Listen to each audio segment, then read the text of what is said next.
Anyway, welcome to Dungeons and Dragons, Dragons and Dungeons, Waterdeep Bunny Heist episode. I don't know because I stopped counting because I'm a bad DM. We're on 17, I think. Could be 17. Yes. Last time, in search of the Nimblewright, hoping to find them so you can begin to clear your name of what happened at the Groundland Manor. You got a visit from Renair Neverever. You learned some information about the gnome who was killed, as well as his relation to the Stone of Galore. The gnome was potentially trying to deliver it to you for safekeeping, or to smuggle it out of the city, or something. But in any case, it never got to you. Fireball was likely part of targeting him, and the stone was stolen afterwards. Upon learning this, you decided to head down to get a griffin to fly across the city at a good speed so you can test all of the wards in a mere day rather than half a day. After a couple of misses, making your way out to the harbor, you had a ping. Found that it was in around an area of ships near the dock. And circling back around, you got another ping, distance away from the original one, which was weird. You were very confused why there were two pings. You then decided to just check everywhere else, and after a few hours, made your way all across the city and only found those two pings. Meanwhile, Brutrik and Simon had a powwow, and Brutrik picked up some glass-blowing tools and learned to glassblow. You killed some time at the Yawning Portal, and then continued on at nightfall to go over to the ship. This was part of the Sea Maiden's Fair, a sort of traveling carnival. You rendered Mousey invisible, and he snuck around on the ship. However, when you got there, the rest of you were invited to dinner to dine with Captain Zardoz Zord, who runs the carnival. Finding the Nimblewright in his dining room, it was not the same one that you were looking for, you deduced. Turns out he had quattro of them, 4 of them across the 3 ships that he owned, that he had picked up from some Lantanese wizard at some point. Or when he traveled to the Lantanese area. Mousey, however, going around...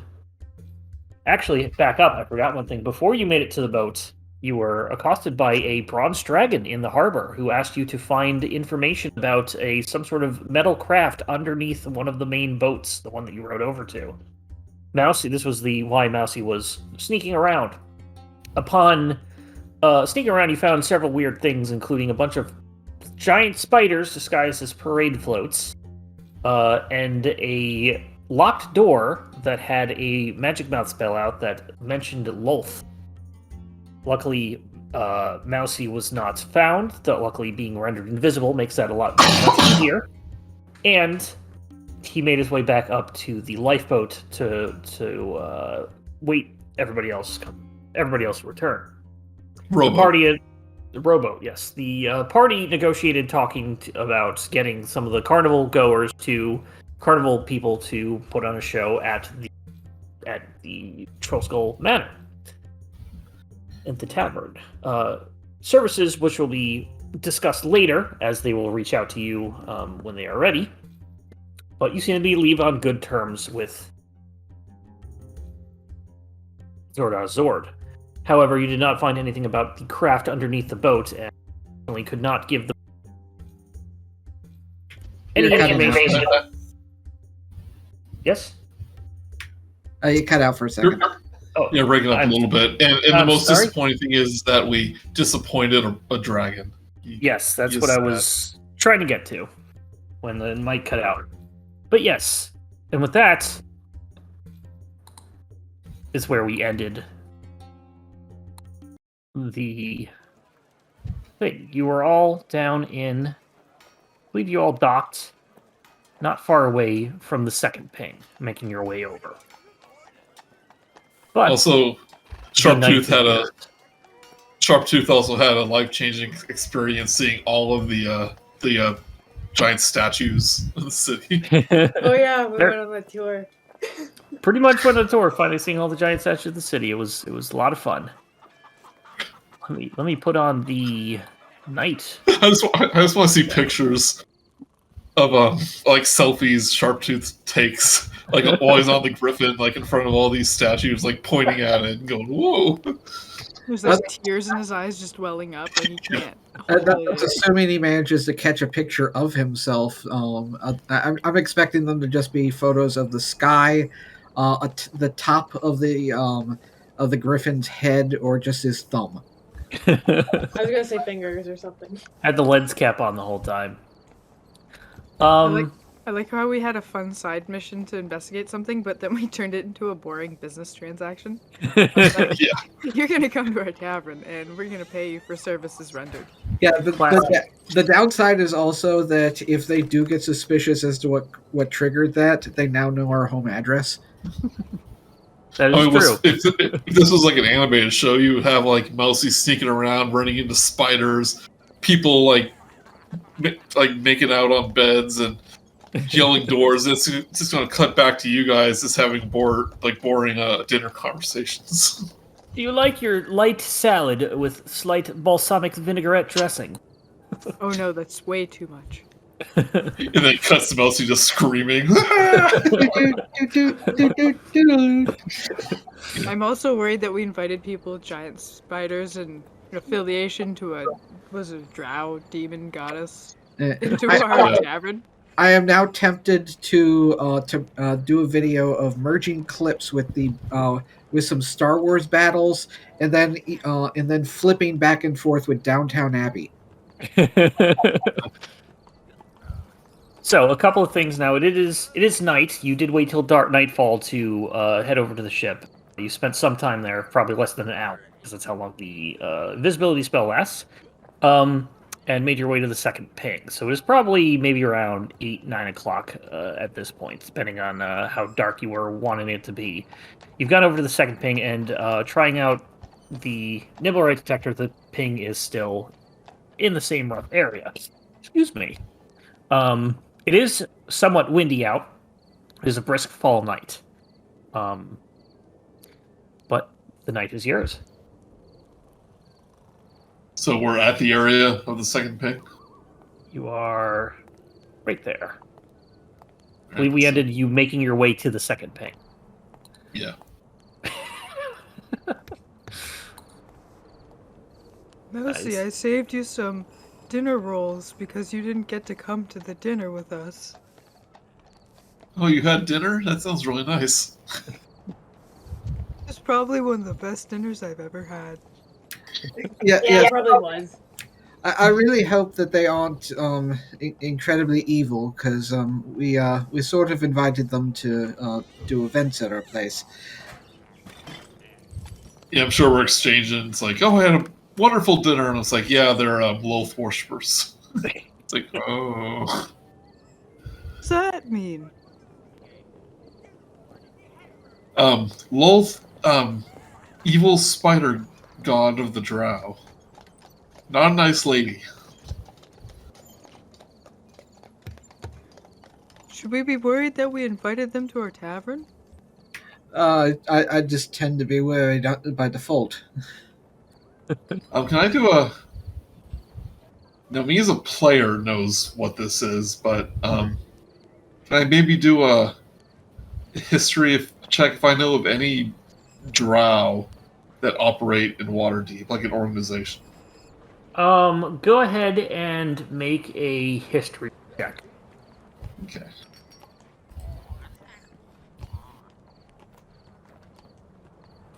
$14. 14. You're not familiar with any specific drow organizations.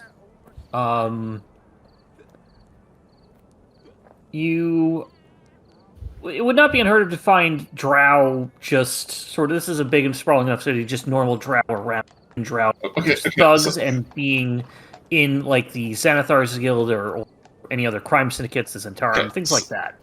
So it is canon that Mousey has read the Drizzt Do'Urden books because he was asking about them at the bookworm. And I know for a fact that book has a drow in it that's in this campaign. Is Drizzt, I assume it's Drizzt, you mean. Well, I don't, it's, Carol, message it to you. Oh, yeah, go ahead and message it to me. Because I am not familiar with those books. I'm pretty sure all right, this guy shows up. Yeah, I do know Drizzt is a canonical person in the Faerun world, like Elminster and Volo were originally. I'm just being silly, so we can continue. Yeah. No, but actually, you did roll high enough that it will. Let me check one thing that I might be able to. I could easily see Volo making a biography based off, talking to him in a bar. Life of Time of Drizzt Do'Urden. Yeah, I've read those books when I was younger. They were pretty good.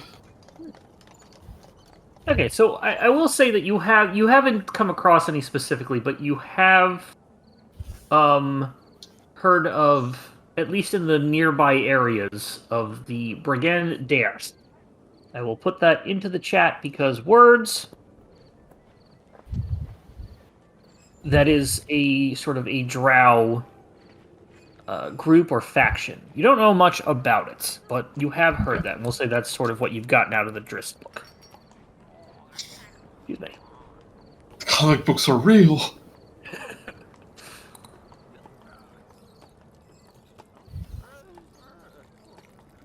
It's Mousey's dream to one day meet Drizzt.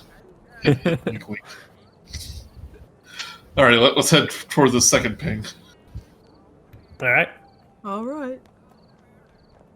You sort of take a wide berth to sort of try and pinpoint where it is to make sure you know where it is. And it does appear to be in a small sort of grouping of houses. Go ahead and whoever doing it, go ahead and make an investigation check with advantage. +3. Way through. Sharptooth's like, give me that. I know how to find this thing. Feel How do roll you turn twice it by on? accident. I'm the best finder ever. You're holding. Rolled it twice by accident, but I got 17. That's fine. That's fine. Yeah, Sharptooth can't tell anything. Probably forgets what you're looking for. Mousey is like, now give me that. I know. You do manage to figure this out. You get around a small grouping of houses and buildings, houses, and this sort of leads you, gets stronger and stronger, not into the house, but in an alleyway next to it. See an alleyway maybe 30 feet down. What do you do? Are you really sure it's here? I hit the Nimblewright detector against my palm. It's like trying to shake it. It's like, yeah, it seems to be going off. And you said it's just like a little series of buildings, like nothing spectacular. Nothing particularly spectacular. This is to an alleyway. The alleyway itself has a couple of clothing just sort of hanging from clotheslines. A couple of boxes broken in one end. Some trash. It looks like a big tarp on one side. The very corner. It's quite dark down here. It's hard to tell color at night because dark vision doesn't allow. Is this like a residential area or? Does seem to be more commercial. We'll say more commercial. Okay. Any of these buildings look like they might be abandoned? They do not. Maybe a handful, but none of them look to be straight up abandoned. They might be unoccupied at the moment. Are there any sewer holes? Make a perception check. Or open windows. Anybody looking? Make a perception. Well, I'm looking for sewer grates. No sewer grates. Not at least not down this alleyway that you're looking at. Open windows. All the windows appear to be shuttered at this point, especially within the alleyway that you're looking. Mine's just generalized. Yeah, you're just Simon. You you notice a very big cloak that has bumps. Looks like it's covering something in the far corner of the alley. Looks like it's covering something large. I'll go over and nudge it to see, peek underneath. Okay. You go on up to it. You say you're peeking underneath, or you're nudging it? Probably just finding a stick or something and trying to lift it up. Okay. You get a stick. You stand maybe a couple feet back. And you finally get a stick or something, and you lift it up. There appears to be some sort of mechanical man underneath this. That was too easy. Wait, that's So what we're we're gonna have looking for this whole time? He snaps to attention, gets up.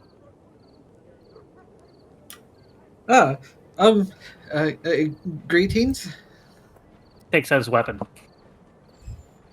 Yeah, What'd you find there, Simon? Find anything? Everybody else can see in the distance now that there is someone who has a person has stood up on this, and you can quite make out that they kind of look very. This I is assume you said mechanical, like. or somebody holding a weapon at Simon. Yeah. Yes, that too. Hey, I know. hey, buddy, don't start nothing you can't finish. Don't suggest that. Steps forward. We you would no harm. Make a persuasion See, check. You go, under the authority of the people of Waterdeep, I hereby place you under the citizen's arrest for the bombing of a Troll Skull street, whatever it was called, alley. Make an intimidation check. Rat King. What was the other Nimblewright's name? The one that you met was Nim. Nim, yeah. Hey, wait a minute. Aren't you Nim's friend? Kind of looks over at you, Brutrik. Yeah, you're like his best friend ever. He's been missing you so much. And he's just been heartbroken if he had a heart, metaphorically, that he just really misses you and wishes that you would go back to him. Make a persuasion check.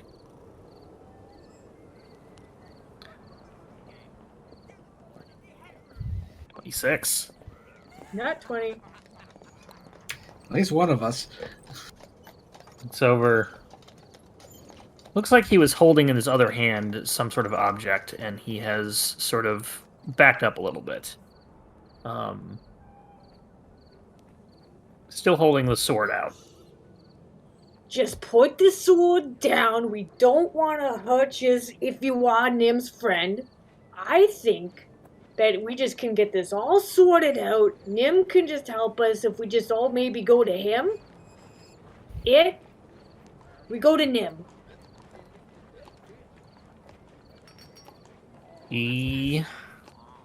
Rat King is just like baffled that Sharptooth is taking this approach. Kind of looks at four of you. He throws whatever's in his hand at your feet, Sharptooth.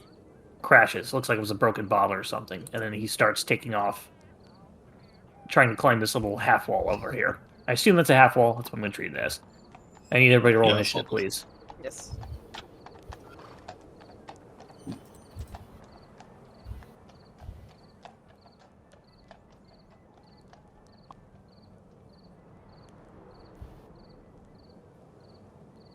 I rolled a 7. Oh, I got everybody on here. You know what? I will delete everybody and I will put them back normal. Wait, what? I had everybody's old stuff on here. So the I turn thought order that had was- like a bunch of other crap on it. And turn. Simon, you got a 7. What did Brutrik get? No, I had a 19. Oh, you had a 19. I'm sorry. 19.09. Brutrik had a 15. I had a 7. Sharptooth had a 23. 7. Sharptooth had a 23.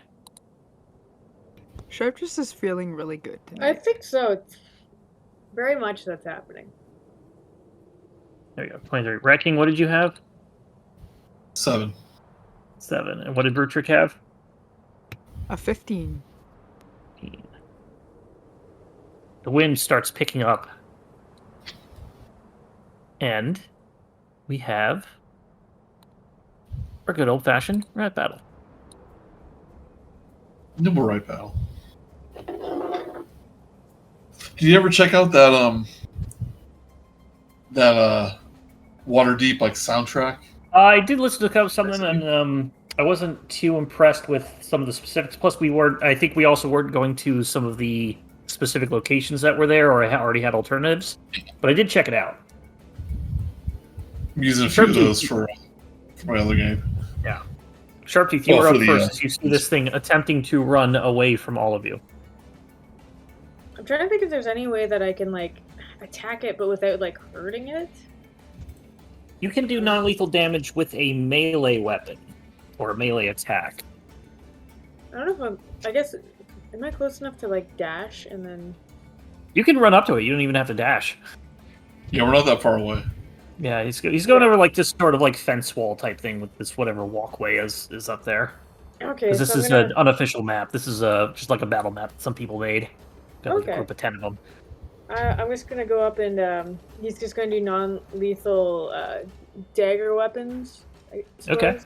I guess for like. Well, flavor. generally speaking, you're gonna you're gonna attack people, but the non-lethal comes when, like, what would be the killing blow. You know? Yeah, you could say it to get to kind of keep things around moving along the rulings that you could time of lethality, time of hit, or time of doing damage, because they don't want people just having to struggle with do they choose to do it lethal or not. They're just saying, you know what, I'll do it non-lethal. So go ahead and do a dagger attack.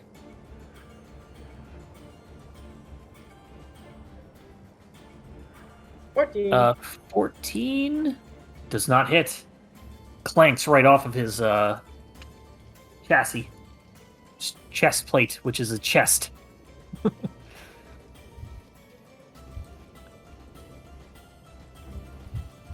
guess I'm gonna strike again because I think I can do 2 hits. Yeah, go ahead and do your. It'll be under bonus action, or it should be under. Yeah. You should be able to just attack again. 10 also does not hit, unfortunately. I assume so. Anything else, Sharptooth?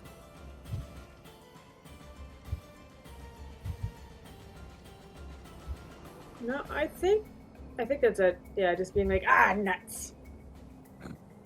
Simon. Okay. The pity I don't have any spells that could slow somebody down besides sleep, and something tells me that would not really work on this thing. So, Everyone else is supposed to sleep. I can't sleep, knock myself out. So I'm going to do magic missile to try to help slow it down. Okay.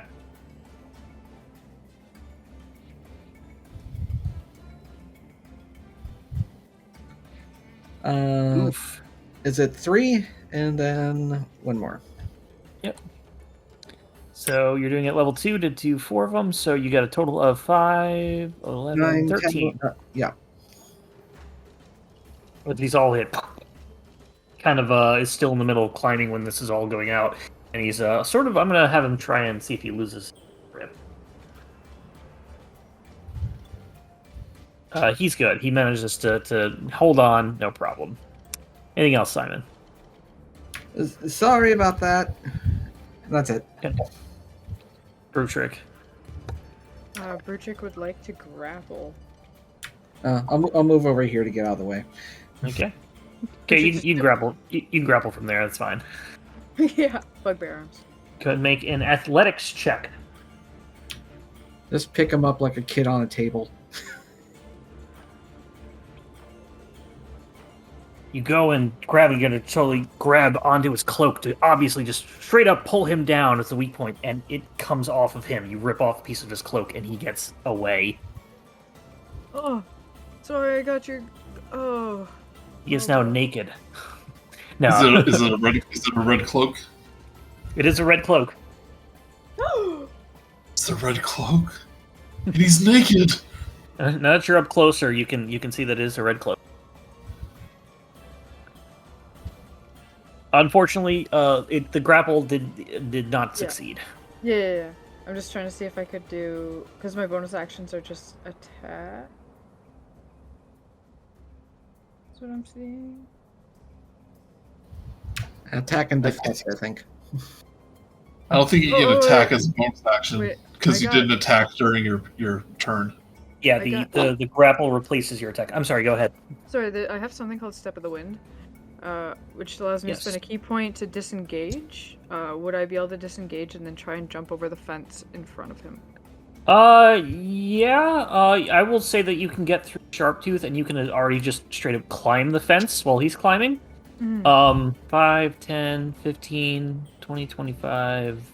I'm gonna say it's cost 30 feet of movement to get to right here, and I believe you have 35 feet of movement. I have 40. Oh, 40. Okay, so yeah, you can definitely position yourself around him or even get over the fence before he can. Alright, I'm gonna spend that key point then. Okay. And I am finished with my turn. Okay. Did you wanna? You can position yourself to where? Yeah, just have to go around me, I guess is. Okay, you're pretty much attempting right to there. you're attempting to cut him off. Okay. Yeah, that's the point. Yeah. Okay. Thank you. No problem. The Nimblewright is now up. It sort of looks at the two of you. It is going to attempt to shove you, Brutrik. Alright. I need you to make an athletics or acrobatics check.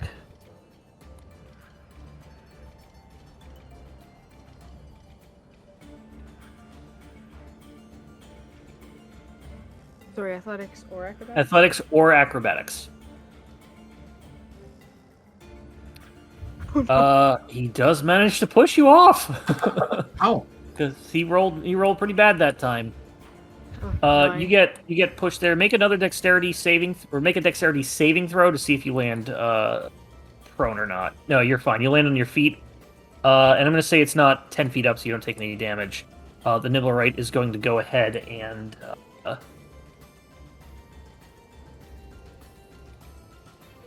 yeah, he's gonna keep running up to here. Sharptooth, you can take an attack of opportunity if you want. I'd love to.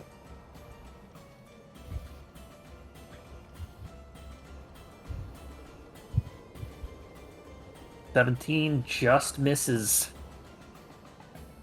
As you manage to just almost connect him, he just gets right out of the way quickly. He's got less flesh on him. He's mostly just a metal and wood casing, so the dagger doesn't catch any flesh to go into, and it just glances off the side. Can I use a inspiration to reroll? Yeah, you know what? Go ahead, because nobody's been using theirs, and usually you're supposed to do it before you say, but unless it's bardic inspiration. But because nobody's using it and everybody tends to forget, I don't really care too much. So go ahead. 18 does hit. Yeah, you little robot rascal. Go ahead and roll damage. Piercing. 3 piercing damage. Ooh. Oh, what's your strength modifier and your dexterity? I guess your strength modifier is 0 for strength. well, okay, and what's your dex? 3. So it should be a +3 to that. I'm guessing you did the. This is you doing the same attack.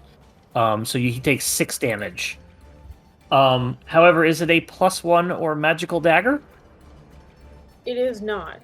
But I So do he remember... takes. Yeah. Is he larger than me? He is not. Well, you are small, right? So he is one size larger than you. He's medium. So I want to use Fury of the... Fury the Small? Yes, please. Okay, go for it. Four- Is that a reaction, or does it have to be done in your turn? No, it says no action. Um, Once for short It, rest. it gets added to the attack. Okay, just I wasn't sure if it counted as a reaction too. So, okay, go ahead. And what's your Fury of the Small damage? It is 4 extra damage to the creature. Extra damage. So you're doing a total of 10. Unfortunately, it doesn't do much damage. Neck doesn't go through. Again, no flesh, but it only takes 5. He stumbles up here, turns around, doesn't see any real place to go immediately. He turns around, takes out his weapon, which looks to be a rapier, and is just pointing it towards where he just ran. Backs up a little bit more. I'm doing this for your own good. He doesn't say anything in return. You notice that he's not said a single thing since you have gotten here. Does he speak words or no? You would remember that Nim does not. It was Would a sign I? language. Everyone else would remember it was sign language. Yes. Rat King, you were up. Okay, can I see him at all? Be down here. From this angle, no. As he is on the other side of the peak thing, and you are very small, and it is dark out. However, you know where he went.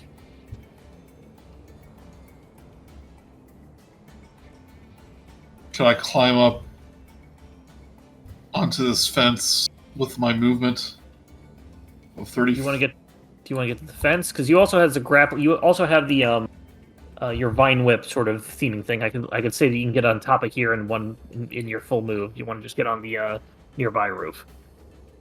Would that be my attack though? Use my vine That'd be whip? I'd say that'd be your movement. You're just basically using. I'm giving you a Okay, it's a flavor. yeah. Okay, I'll vine up, went up here, go. Put me wherever you want. I'll say probably right about here you can get, and then you can. I'll say over here. So you can see over the peaked roofs, and you can see him. Okay.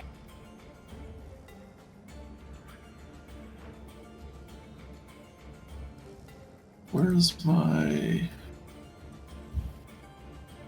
Can I get one square closer? I will. Yeah, I'll give it to you. You can get. It's Okay. a hit of adrenaline. There we go. Okay, I'm gonna use Thorn Whip. Try to get him. Okay. Oh, and lets you pull it closer too. With inspiration. All right. Go ahead and give me your inspiration card, and then roll again.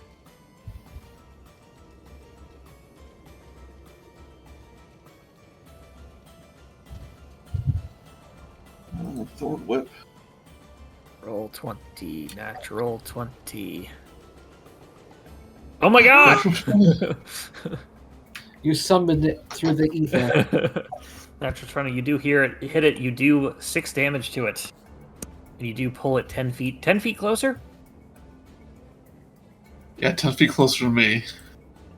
It's about right there. As there's a chimney sort of also- in the way. From this chimney, a bunch of my rat friends come out, and Nimblewright needs to make a strength saving throw. Save. Natural 20 for a 21. Okay, so he chews away the rats. But as I pull him forward, I do a little spin.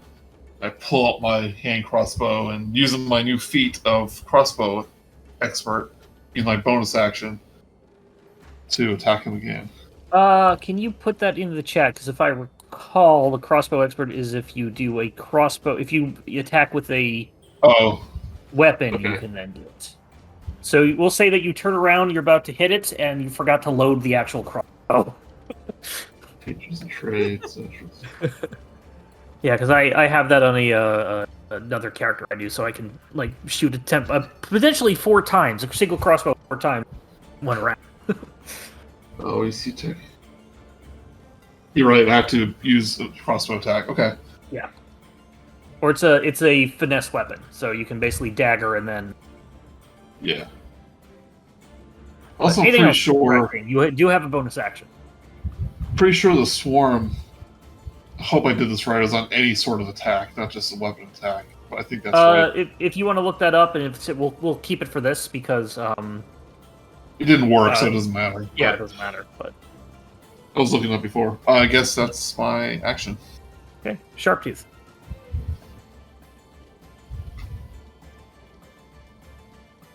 I suppose I'm gonna crossbow him. Okay. It is windy, so go ahead and roll with disadvantage. Okay.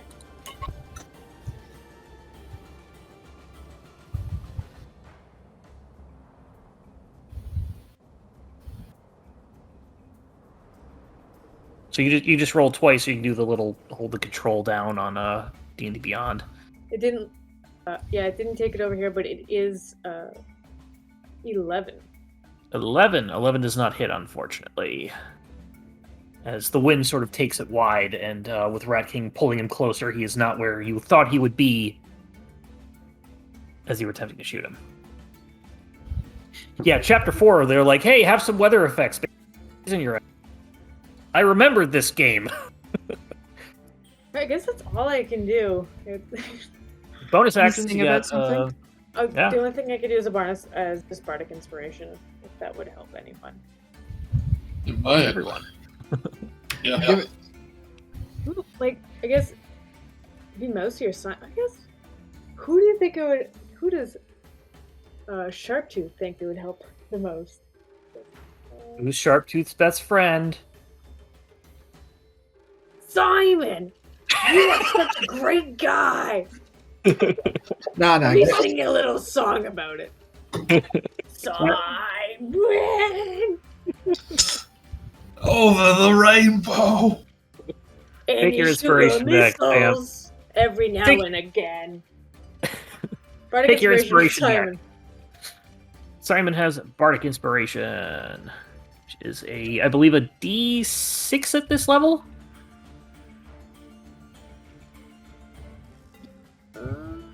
Second. Level 4. What is D8. it? Yes. I feel like it should reduce as a roll to the D6. If the chills going down your spine is the Yeah. inspiration going into you. Yeah, Yep. yeah, it's Awful voice. D8 at level 5. Okay. With that, did you want to move or anything, Sharptooth? How Climb much taller is up on the house? Like, would they be able to get up on? So it'd probably take about, I'll say it takes about maybe 10 feet, 10, 15 feet to get up there. For you. So you've used 15 feet of movement, and then the rest of it is just normal movement, as this is just a sloped structure. Okay. I guess just try to get right up beside the guy. Okie doke. Simon, you're up. Simon, now's your chance. Well,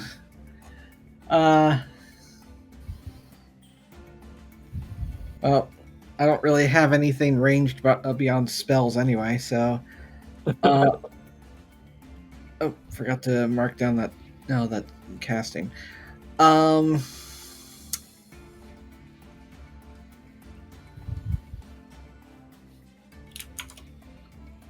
What the heck? I am going. How high is he up?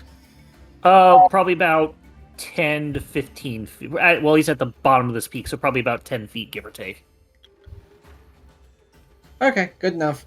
I will come over here, and I will cast. This is gonna be pushing it. I'm going to cast Frost Fingers at him. Okay. With the intention of did that roll? Okay. Has to do a Constitution DC 14. I'm angling it so it doesn't hit Sharptooth 2, but I'm hoping then I basically add a bit of frost to the rooftop and see if he maybe falls off. Okay. You need to make a Constitution save. I realized after that getting right beside the Nimblewright may be a bad idea. Unfortunately, he's just too high up, and you can't quite get him. You end up putting some icicles on the overhang of the roof. Okay. So he would still take 5 damage. Even with missing, okay. Yeah, it's a or even with passing, I should say. So yeah, it's one of those. Yeah, it's basically the same as that flaming palm or whatever it is. Okie doke. Anything else, Simon? No, that was my try. Brutrik, you can notice you're up, and you notice that the Nimblewright is getting very panicky and is looking dangerous. We might start attacking. Yeah, like next turn. So I am. Oh, I think I can get to him. 5, 15, 20, 25. Yeah, you can get to him, no problem. It'll take you maybe about 25, 30 feet to get there. Yeah, so I am gonna go back to plan grapple. Okay. And So grapple does not pin him. Keep this in mind. Grapple gives him a movement speed of 0. yeah, it doesn't stop him from attacking though, right? Correct. Because I think yeah, the idea is making sure he doesn't get away. It's number one on my docket. Okay, go ahead and do athletics check, please. I would like to use my inspiration and go for it. Yes. Boop. Everybody's using inspiration today. Now that remember they. All right. Yep, he is now grappled. Our good names are on the line. Don't worry, little buddy. I'll make sure they don't hurt you anymore. You just stay right here in my big safe arms. Hey, everybody. See, you don't have to hit him anymore. I got him. And that's the end of my turn. Okay. Does a 19 hit you, Brutrik? Absolutely. The power of as you have him in your arms, you feel a sharp pain in your leg. He takes his dagger out and stabs you with his arms. His arms are roughly, I imagine, you have him bear hugged. Arms below his elbows are the only thing that can move, and he manages to just stab you from you being behind him. You take 7 piercing damage. And is considered magical, although I don't think that matters for you. Don't worry, guys. Everything's fine. He's just scared. That's all. Right. He's going to then Sharptooth turn around and hit you with a rapier.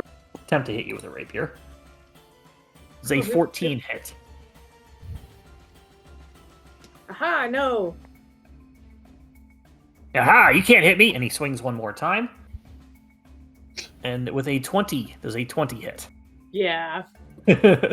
You take 6 piercing damage as you're like, can't hit me, and then he stabs. Ooh. That's 3 attacks. That's okay. I wanted to get a new pierce in there anyway. Thanks, buddy. You're my ex-best friend. Sorry, Sharptooth. I didn't think he would have done that. But you're okay, right? I'm totally fine. He cannot move. However, Rat King, you are now up. Okay. Is this roof considered normal terrain?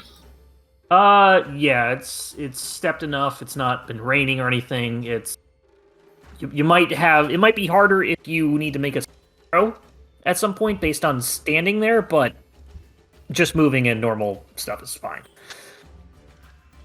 It is not difficult terrain. Okay.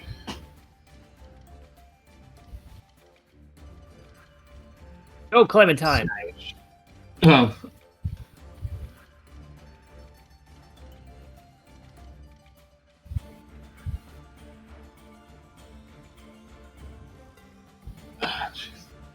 so many of my stuff is strength checks, all the spells I took, and I have horrible strength. Well, it's not you making the strength check, I assume. It's the they Yeah, roll but the it's based strength on check. the check is based on the score, I think. Okay.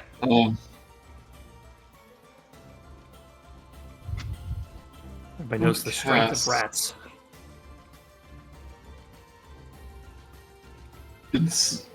Ensnaring strike. Okay. I believe that means on your next hit, it can ensnare him. Yes, this is a bonus action. Okay. Next time you hit a hero, look at. Just click it, show in VTT. Yeah, click on it in the menu. It'll say show in VTT at the top right. You can. Yep. Oh, it rolled again. Don't do that. Ensnaring The strike. one that's not next to the dice, the other button. Oh, just display in VTT. Okay. Display in VTT, excuse me. Next time you hit a creature, so yeah, you're basically powering up your weapon. You basically restrain it. Okay. All right. Yeah, so keep in mind it is windy, so you will have disadvantage on your crossbow if you're that. I'm just making it clear. Maybe I'll just run up to him. Yeah, if you want to run, I will say that if you're within 5 feet of him, you can do that as a non-ranged essentially. Yeah, because I don't have a penalty on that. Yep. Crossbow expert. Okay, so go ahead and roll normal. On next, so I'm just going to do a. Yeah, it's 2 more potential damage. No, actually, Decisions. short sword. Yeah, it Okay. doesn't even matter. It's flavor. 12. Short sword 12 does not hit, unfortunately. Yep. But give me a concentration icon. Okay. Are you still holding your crossbow? I Because use my a short sword is a finesse weapon. Does that matter? It means Crossbow that you can use expert. a second attack. Yes. But it's a bonus action to use my second attack. And I used it to cast. You're right. Yep. Okay. I thought of that. Well, have you cast it yet? Then, if you haven't I actually, cast it first. okay. Yeah, Cast it's powering up the weapon essentially. But anything else, Rack? Yeah. Yeah, that's it. Okay. Sharp tooth. Should have given that to. I wonder if there's like, I suppose like persuasion's just like not gonna work. You can try again. I will say that your natural 20 did help in a certain aspect, but it was not something to. It did not make him give up. Yeah, I guess that's sort of the thing to make me not want to, because the perfect natural 20 didn't, I suppose, work. So it makes me think that, especially with all the damage that we've done to him so far, Yeah. potentially not happening. Mhm.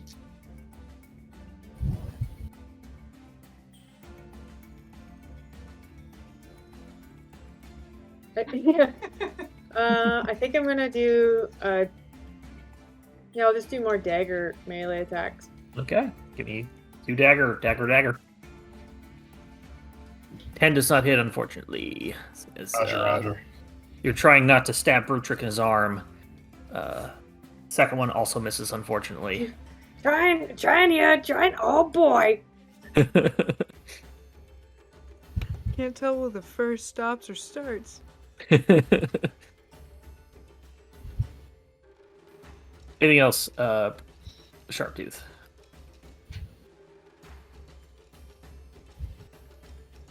That is everything. It's like, come on. That happens sometimes, unfortunately. Simon! I'm saying unfortunately way too much. I will expand my vernacular. Simon! That's quite unfortunate. I am going to attempt to climb up and join everybody up there, and I am instilling an athletics roll just Yeah. because of Simon. Athletics or acrobatics, whichever you feel is more appropriate. With a 0, All that off. you actually find what looks to be a little ladder. You start to climb on it, and as soon as you put your hand up, put weight on it, it breaks right off. Yeah. So, You climb a ladder. If he came up a negative, would he just die? Not quite. Can he even stand with his brittle wizard bones?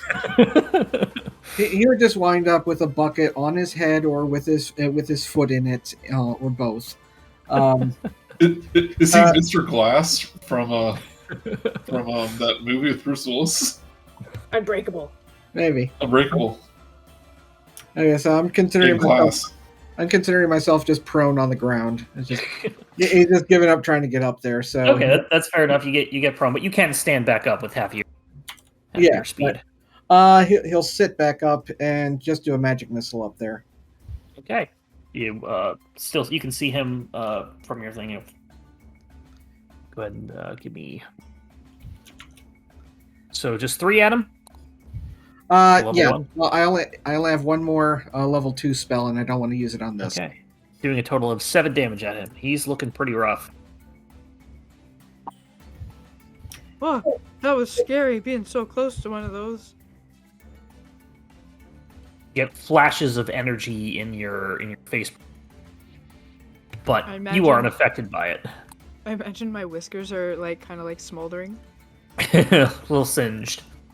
I need those to find out if I can go through passages. They're like actually big enough that they cover from shoulder to shoulder.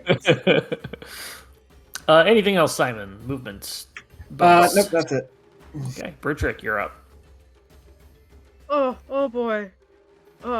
Sorry to do this, but I just don't think I can get stabbed too much more. I would like to do an unarmed strike. Okay, go ahead. And it's hopefully it's non-lethal. 23 will hit. Yeah. So whatever happens, non-lethally. 4. Doesn't it? As you hit him, it like bonk, just hitting the you kind of like headbutt him into the back, and you get it's like hitting a wall because he's just again made of construction material. So it doesn't do as much damage as you don't get hurt, but it does less damage. Unless your unarmed strikes are magical. No, but I can do 2 of them because for a bonus action, I'm going to do another unarmed strike. Unarmed strike number 2. 11 doesn't hit. Yeah. Oh, it's just so hard hitting you. Yep, you hit him so hard and you kind of like dazed a little bit, and so you kind of waste that second attack. Can I technically move with him grappled? Yep, it costs double movement, so Okay, well, he'll yeah, go I'm with just you. And if you want to pivot, it will work based on how you want to pivot him. yeah, I just want to face him away from Rat King and Sharptooth so he doesn't rapier them. Okay, we'll say that you can do your movement to sort of just sort like of here and then have him facing to my right. So it's I think that should be far enough away from Sharptooth. Yep, you have plenty of movement that you can do. Yeah. All right, so perfect. That's the end of my turn. Let's just keep all the sharp things away from everyone, okay, little buddy? Oh, okay. End of my turn. Make a persuasion check. It's gonna decide what I do on the turn. Okay, he's going to go ahead and attempt to get away from you. So he's going to attempt to break. Please roll an athletics check. Ooh, yeah. With the 27, he's going to out of your giant bugbear Oh no. and start taking off. You can take an attack of opportunity if you wish. Yes, I would like to do 1 unarmed strike before he goes. Okay, go for it. 17 just misses. Ugh. No, I imagine just like going to hit him and he just like grazes the back of him and like, ugh. If He's only going I to- thought you were my best friend. I could have given you my bardic inspiration. I'm You sorry, punch- Sharptooth. You I'll be punch a out. better friend. You Should use punch that bardic inspiration to help climb that ladder. He attempts to jump across, and then he doesn't land very well. He lands his footing, and Brutrik, you can see the Sharptooth. You might be able to see it. King and Simon, you can't, but you do hear a big clunk as he slips off onto the ground. And he used all his movement there, so he does land prone because he rolled a natural 1 in his dexterity save. Woo! Yeah, as soon as Brutrik's able to, he's running over there and trying to jump after him. Where's his prone symbol? There he is. Who would fail so badly at an athletics roll? Takes 4 points of bludgeoning damage from that fall, too. Named not his bum. I hope he's not dying over there. Sorry, Nim. We killed your best friend. You know, the one who killed 11 people, including several kids. Don't worry, we found your friend. Here's his head. It's like he was adopted. Yes, I'm gonna run to the edge here. I see him on the ground. Yeah, I'll let you say you see him. Well, yeah, okay. I mean, I can move somewhere else, maybe. Say if you were.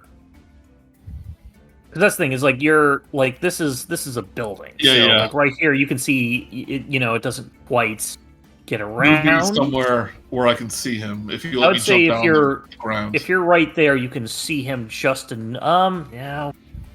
Make a perception check. I'll just do this as your non-action to see.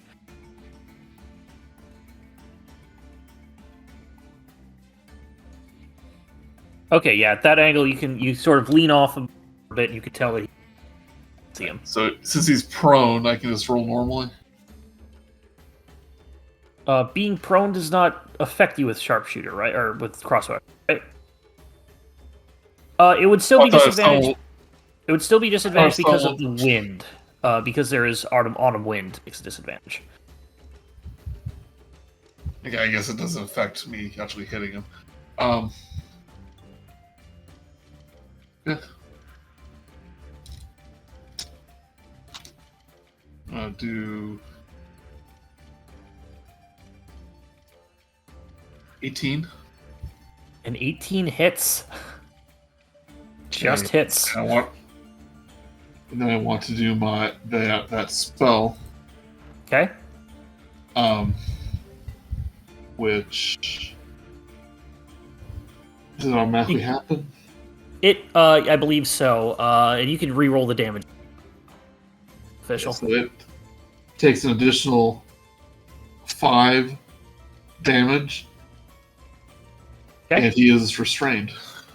I think he needs to make a strength check to it, but he is restrained because he falls unconscious. Oh, he falls dead.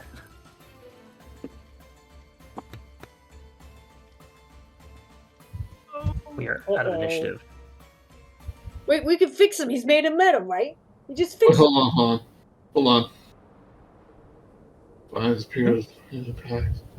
Okay, so he doesn't take that 5 damage. Okay. You're right. He has to make a strength saving throw, and then the thorns come out. And if he's hit by it, it then takes things. So I'm gonna say you don't have to waste that. You can, because I don't know how long it lasts. I'm assuming a minute, but yeah, the 7 have to 3 is enough to kill him. So okay. And I can't do non-lethal at range. Correct. Okay. I tried to use something in my power to restrain him, but it's It was too good.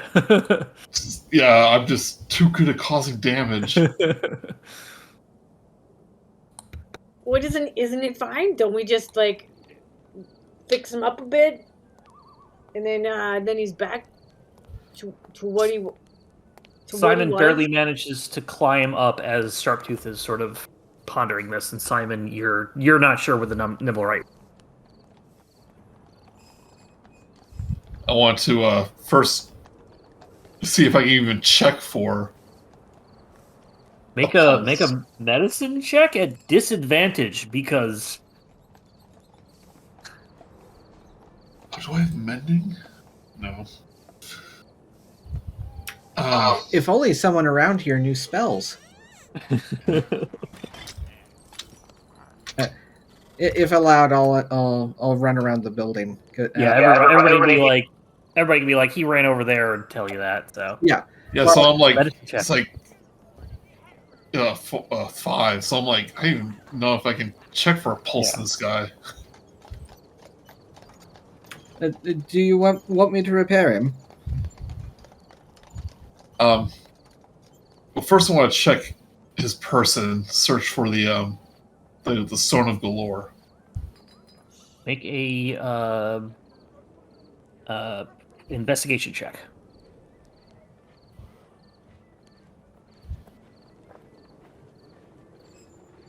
12. Well, looking over, you're very clear. He doesn't have a lot of pockets, anything left on him. You tore off the clothing before, sort of ripped off, so there's still a little bit left. And there's this cool hat, but you do find on him not the Stone of Galore, but you do find a folded piece of paper.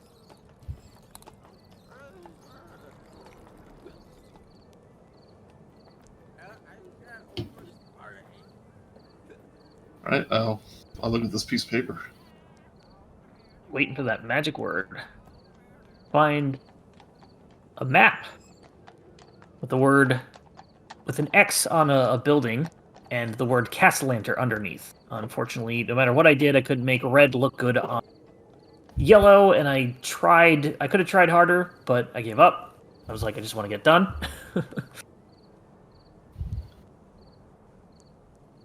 Would I know this location? Yeah, you would. This is the City of the Dead. The entire City of the Dead is what the map is of. You don't know the specific thing that is X'd on there, but you know the general area it's from. That's what I was asking. Like, do I know what Castellanter is? Like, is it a name? Is it a place? Make a history check. Lipstick. Could be someone's. It could be the name of a last name, so it could be their tomb. 14.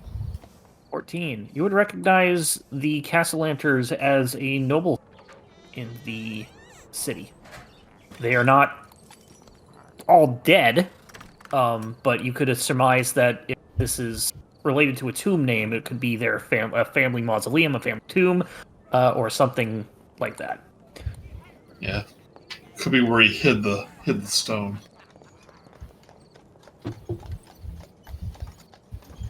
Is everything Search all around right down there?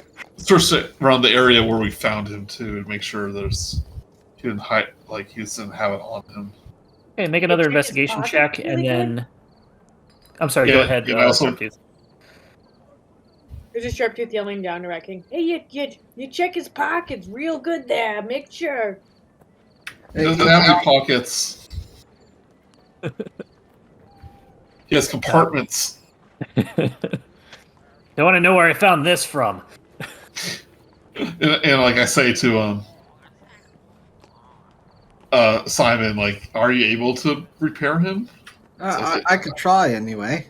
Though first, I'm going to toss away the any daggers or weapons that are still on him. He's got a rapier and a dagger. So, Okay. Yeah. This. Very, very carefully and nervously toss them aside down the alley. Okay, they blow up. No, I kid. Is this thing entirely made out of fireball beads? Like, what is this? You test the mending thing, and there appears to be the magic does go onto this construct. While you know that the cantrip is mainly used for repairing cracks and separated, broken things, essentially, fissures. It does seem to be taking some sort of effect on this Nimblewright. At the full minute, nothing seems to happen. Oh. Do you think we should let Nim fix him? I suppose he's more familiar with this kind of construct than I am. Rat King, can you give me a investigation check? Sure.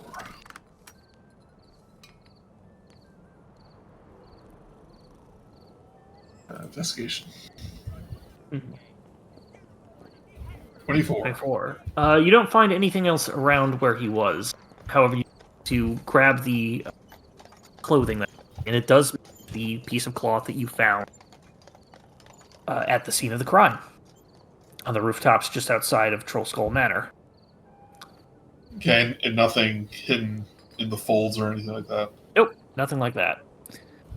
Okay. All of a sudden, Brutrik, Sharptooth, you hear coming from the north or so. Hey, hey, hey, hey, hey! Hey, what are you doing up there? Oh, and then What we're doing is we're visualizing the stars. Look at the sky in this area. No one ever goes to this area to look at the sky and the stars.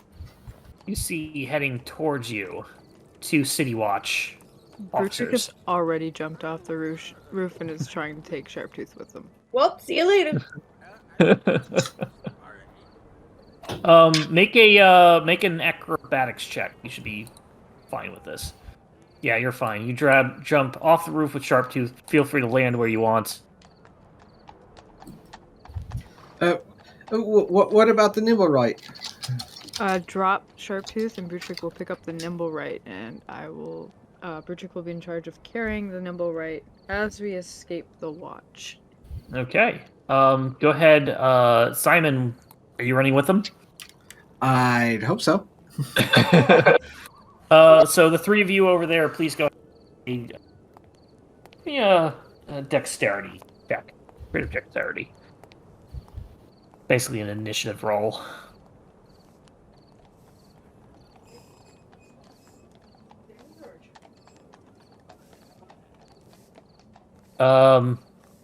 Brutrik's no problem. Sharptooth and Simon sort of stumble over each other as they Whoa. although Simon, you have your D6. If you wish to roll it. Not yet. Okay. It's like, hey, you get back here!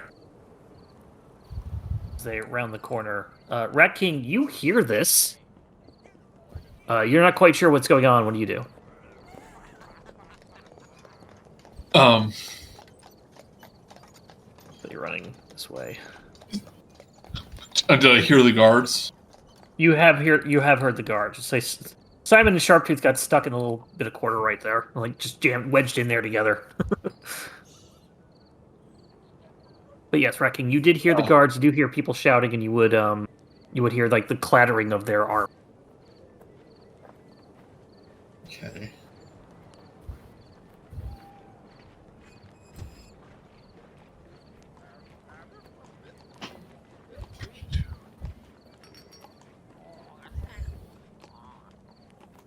Yeah, I can't easily get to the...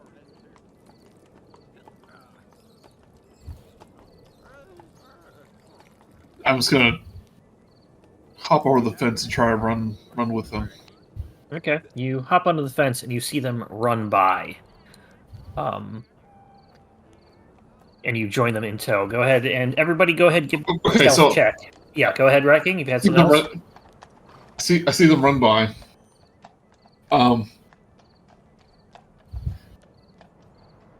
Can I cast Snare? Like right here. So as the guards chase them, they will get... Oh, cast the time 1 minute. Never mind. Yeah, that is a cast time of 1 minute, unfortunately. But I would have loved to have seen that. I will say, for the purposes of you getting away, if you want to sacrifice your 25 feet of rope, I think you need.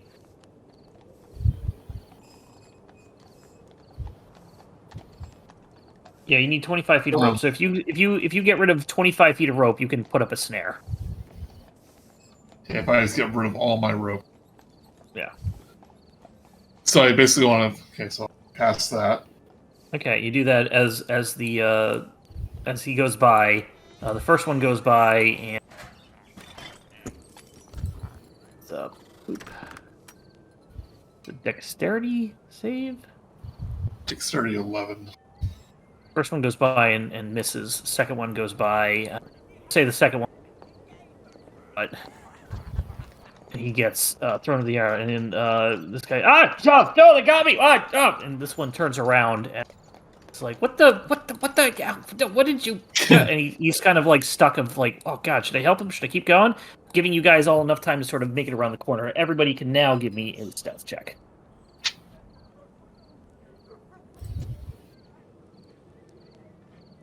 You said stealth? Stealth, yes. I am the knight. I am the day. Day man. You all turn the corner and you all sort of scatter a little bit just to go. Simon ends up coming back around here as the two of them are sort of trying to get detangled from this. And you're like, whoops, and you turn back around. Go ahead and make another stealth check. Wow, that seemed physically impossible. 11. They are distracted enough that it does not. They did not see you initially when they were running. They saw. So, you were far enough away that you just sort of look like just a random guy. And you all catch up in the city. Back to the city. We are over here. With Simon, like, I'm running away.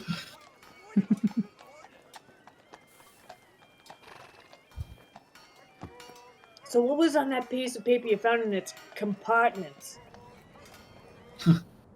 It's quote-unquote compartment. Yeah, I show him the notes of, do we have a handout of that? Yeah, I showed everybody the handout. I will show it again. I see it. Castle Lantern. I show them this is must be a mausoleum or a tomb in the dead city. It's where they bury everyone. Yes, this does look like the graveyard district. Man, it's nighttime. This would be like the perfect time to get there. I don't know, there might be some ghosts or something. Kind of scary. Saying, what should we do with, does this Nimblewright have a name? You were not given any name, it was just called a Nimblewright. Yeah. You were also promised a reward for dealing with it, or returning it, I forget specifically. I really think we should bring it back to Nim. Like right now, though? It's like a random time in the morning at night. It's a church, they're open all day. Who knows who needs to pray? Maybe we can just sneak in through the ceiling roof and just put it straight in his workshop. It's taller than a cathedral. How would you propose getting onto the roof? I'm pretty tall too, so I think I would climb up there. And I would go through that window that he threw the bird at us from. That's actually my plan, everyone. So if anyone would like to jump in. You are pretty tall.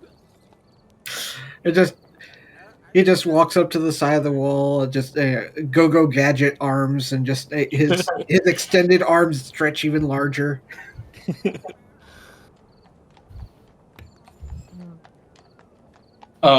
I say we I like totally... just leave it there, wrapped in its cloth, and unless you guys want to wait till the morning. Is it on the way there to go past the dead city? Can we just, well, we, as in you, as in Brutrik, carry him as we do the other thing in the Mausoleum, and then on the way there, after that, we just drop him off. But So to show you where this is, you are roughly there. The City of the Dead is over here, and the House of Inspired Hands is all the way up here. Where is our tavern? To the east. All the way over here. I mean, the City of the Dead's like on the way home. Okay, I guess I'll just carry him. Brutrik will just carry him the whole time, and that will Add, just Like, realistically, how long would it take to, like, walk something like that? I forget what the walking distance is, but I mean, it's going to take you a good, several 10, 20 minutes at the very least to get to the other side of the city. Oh, that's no time at all. That's fast. I think we should drop him off. Though if I remember right, the people in charge of Nim wanted to basically get him rather hush hush. Did not actually want him to know that they wanted him. To remind everybody, the priest there was asking you to basically, yes, keep things hush hush from basically the crime being brought back to them.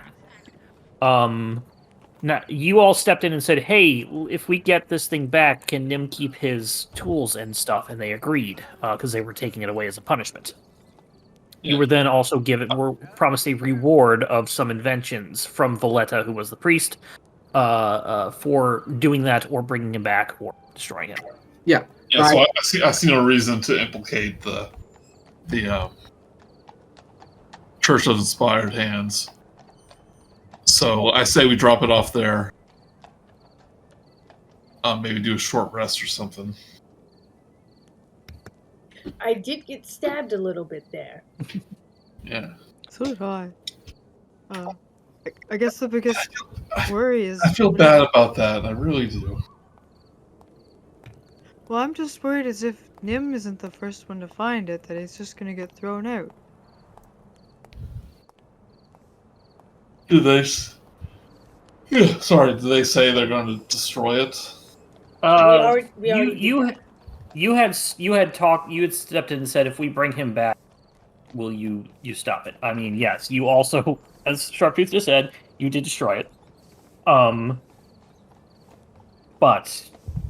I would say it's not out of the realm of possibility that you can negotiate letting it again under their supervision. So yeah, I think that's a good idea. I agree with that. Yep. Yeah. That sounds nice. Let's carry the dead body to the church. I'm sure it won't look at all suspicious. Okay, you make your way through the castle ward and all the way up to the House of Inspired Hands and the Sea Ward. Let's go ahead and see if an encounter happens in the castle ward. Ooh, this could be interesting.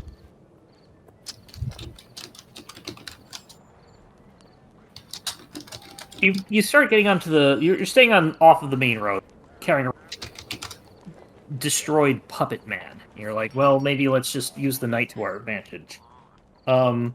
Suddenly you start hearing, as you head up to this hill, you see, walking up this hill at the top, a fruit cart is slowly starting to pick up speed and come towards all of you. Do I do anything? Let's So try to quickly dodge out of the way.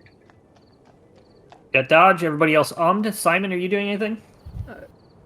You ummed as well, so I need everybody to go ahead and make a deck.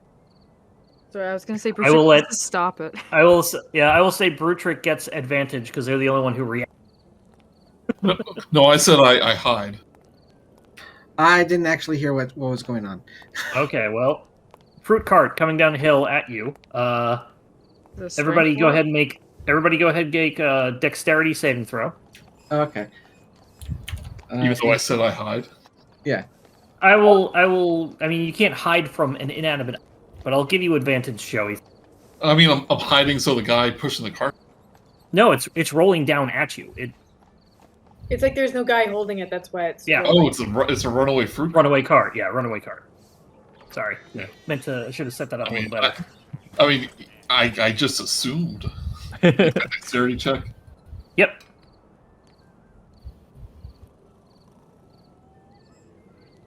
dexterity save. So if your save is quite higher, you all manage to jump out of the way as it careens towards you and then goes past you. And then soon after you go, there goes my cart! Oh, stop it! Stop it! I need it back! Runs past, trying to chase after it. Oh, that wasn't expected. I bet he doesn't get much business in the middle of the night. Crash! You suddenly hear it crash in the thing in the distance. It's like, oh no! Oh, God! My cabbages! My cabbages! You see, sir, you know what the the offense is for hitting a city watch officer with a cart? I will have to write this up immediately. You look back, and Simon, you recognize these are the same two guys that got hit by the snare. We should leave. Would it not help that guy out? You're right. Let's go. Yeah, these guys are on our tail, apparently. We'll say that you are zigzagging a little bit. You're not taking main road. You're trying to. When we get to the church, we may have to. Although, actually, yeah, let me take that back. I'm trying to tie those guys back. Because you are an urchin, Joey, and you do have the to get to places faster than normal. So it's just two other City Watch guys. Quit trying to. I thought we're going to have some recurring characters on our hands, but nope, we don't. And we later find out there's only like three guards in the entire city. It's the nurse Joy thing. They're all the same guards, but they're different. You eventually get to the House of Inspired Hands. Which I think I still have the... Yes, I do. Sanctuary! There's two guys after us. You head on up. Do you just go into the main thing? Did you want to sneak in? What did you want to do? I think we should sneak. I don't think we want people to see the guy, and he's naked. We ripped off all his clothes already. I would think that we'd probably cover him up with the robe that was torn off him. Yeah, I mean, he wrapped this whole time, guys. Oh, really? I thought he was naked. Oh. You put him into the bundle, and you just carry him like a bridal carry. elbow bindle. Yeah, bridal or biddle thing. You know what I mean. I think we could sneak in and get him to Nim. Because I feel like Nim doesn't sleep. I mean, is it very busy? Not particularly. No, there are still people here who are working, students who are also working, and the occasional parishioner. I think we should find the person we talked to that Valetta Dragonborn person. If you would like to do that, you can ask around and easily find her. Would that if be we what just you give want it to back to him, he might get in more in trouble. You head on in and meet. That's true. You talk to somebody and ask for Valletta, and they tell you to go ahead and wait in a little room. There's a lot of it's sort of like a waiting little area. Sort of welcome to the temple sort of thing. Brochures everywhere. A lot of little like tiny inventions and things like that. After a few minutes, Valletta comes in. Oh, yes, it's very good to see all of you again. Oh, tell me you have good news to bring. Well, I have this. So I guess it's subjectively good news or bad news based on who you are. That is fair enough. I think it's good news for all of us. City's safer. We at the Temple are certainly much better. This Nim will be very happy to know that he can keep his tools and workshop under supervision. But thank you all for this, and there were no other problems, I hope, involved with getting this.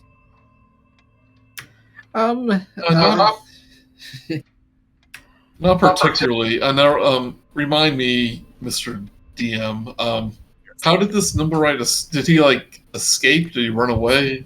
So, the story you got from Nim is that he was making a friend, essentially, and then at some point, the Nimblewright, about a month ago, got scared, spooked or something, and ran away. Nim was going to build the Nimblewright detector to go after him and find him in the city, but was locked from doing so through magic. He's not able to actually leave the grounds of the Inspired Hands.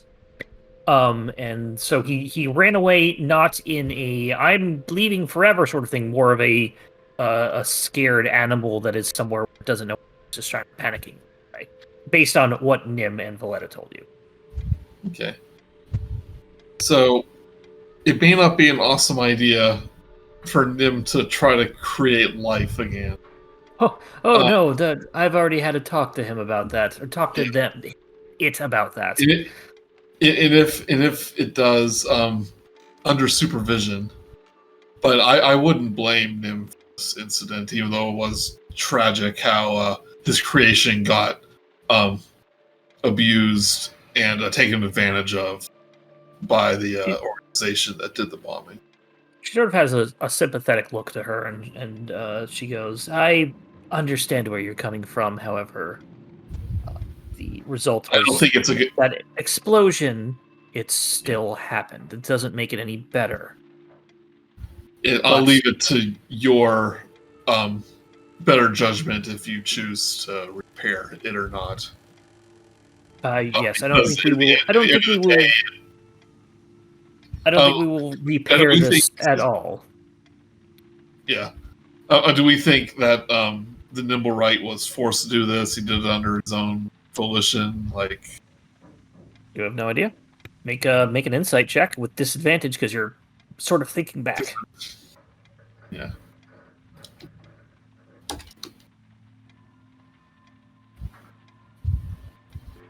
Six.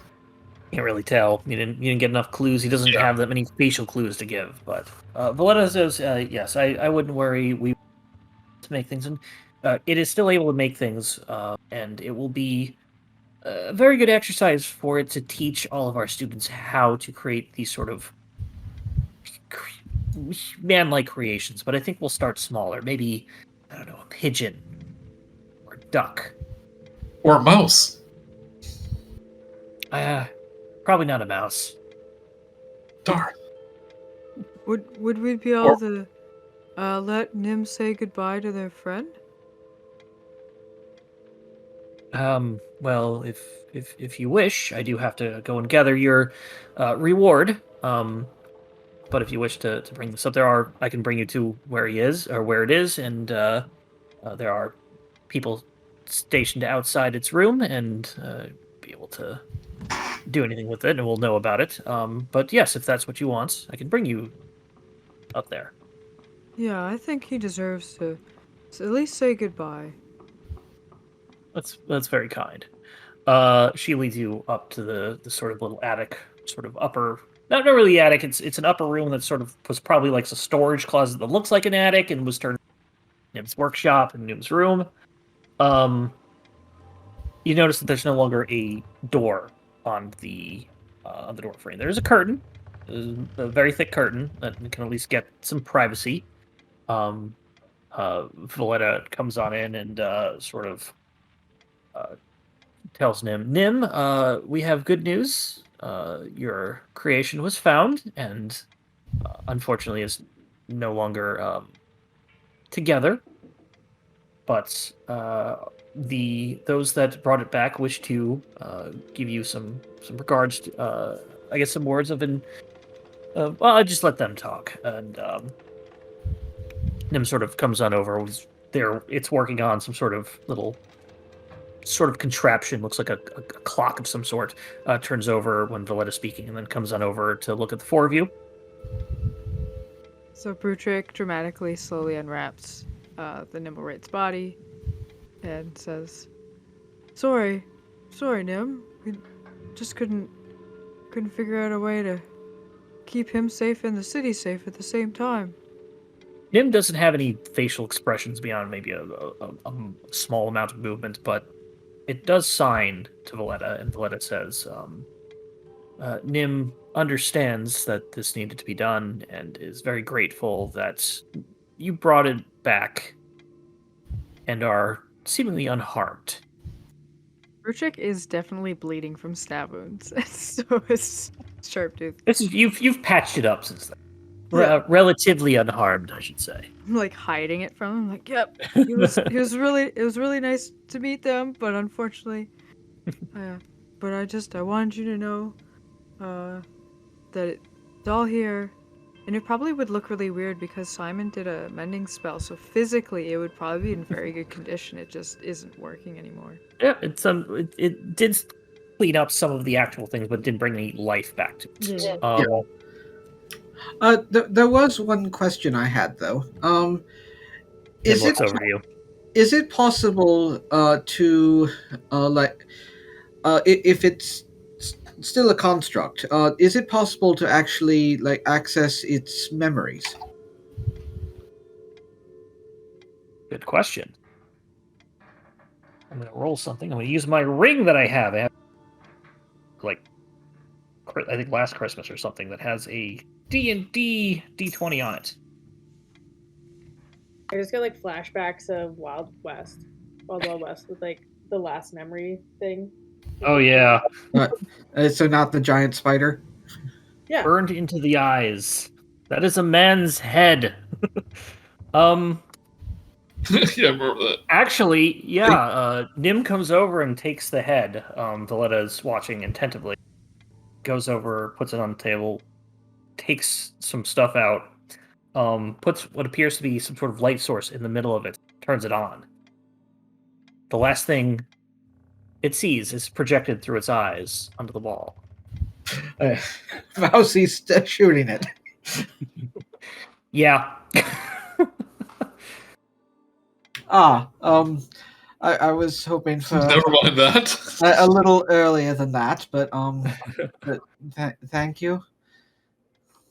You could turn that off. Nim's staring at it and then just stares back at Mousey, stares at it again. Eventually just turns it off.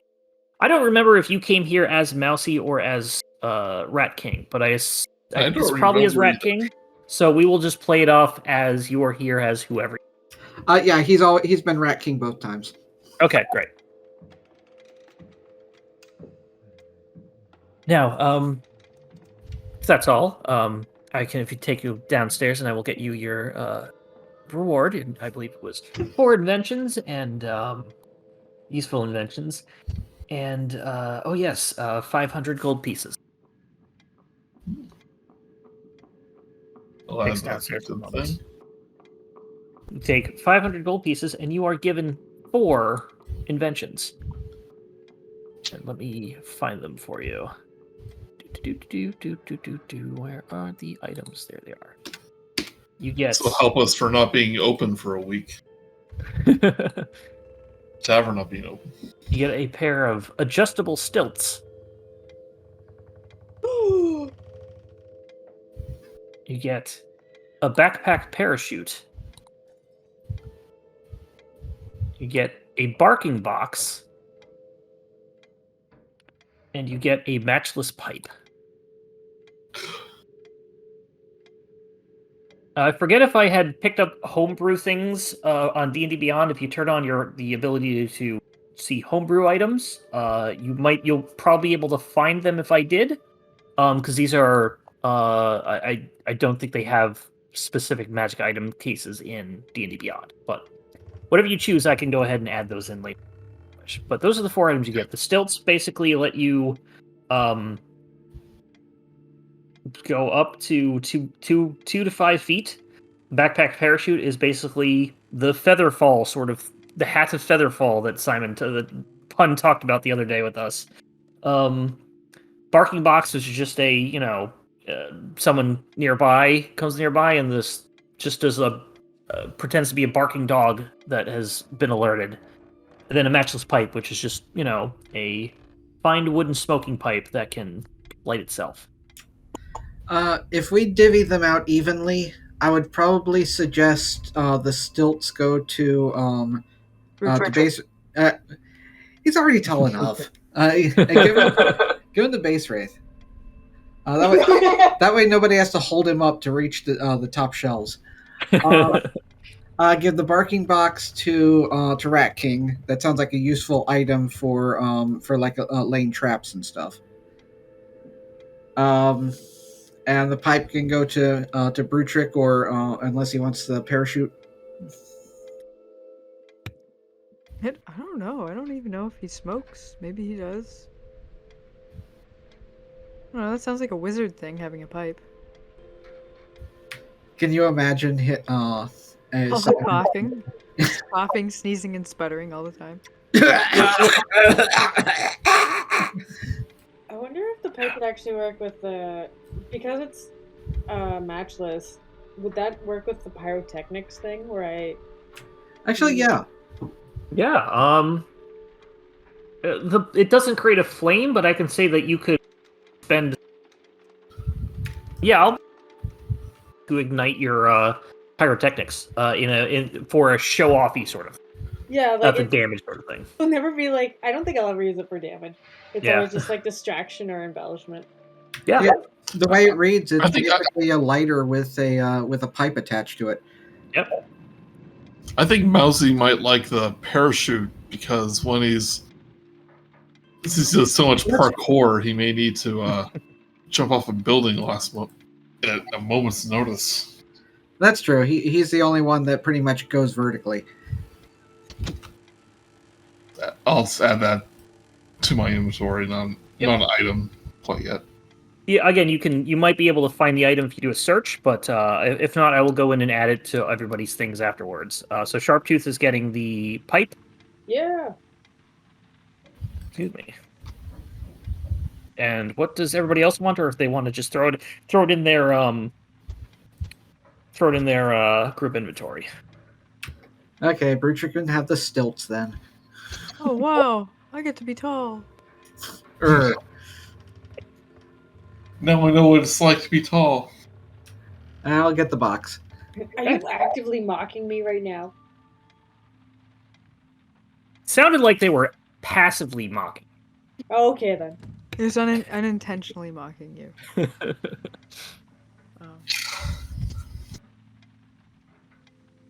Okay. I think it's really funny that Simon's getting the barking box because it's just gonna scare him all the time. Oh right.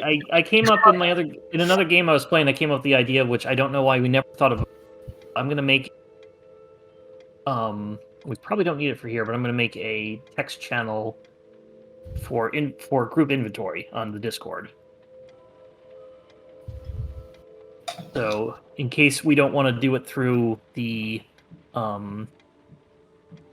thing anymore, if you want to just keep a better place to keep everything. That works. Yeah, you know what I'm saying. Words.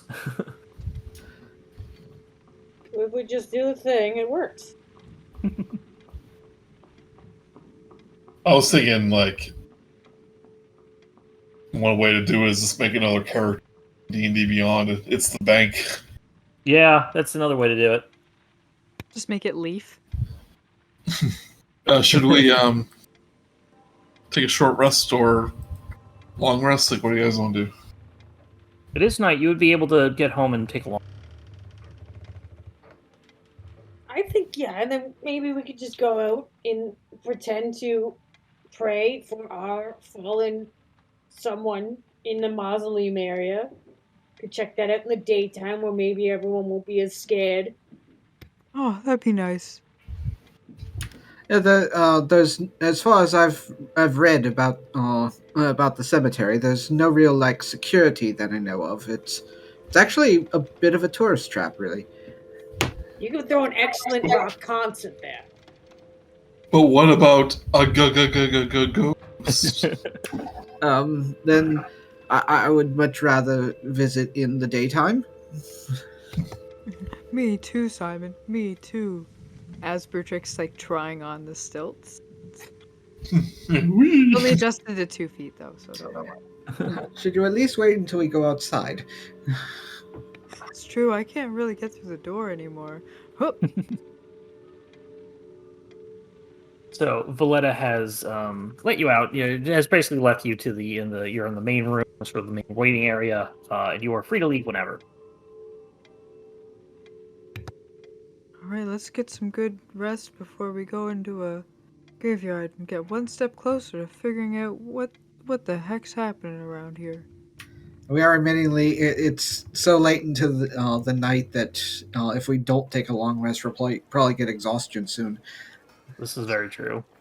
So, just to make sure our icons are correct, I'll get back to Troll Skull Alley and heading Long to rest. Troll Skull Manor.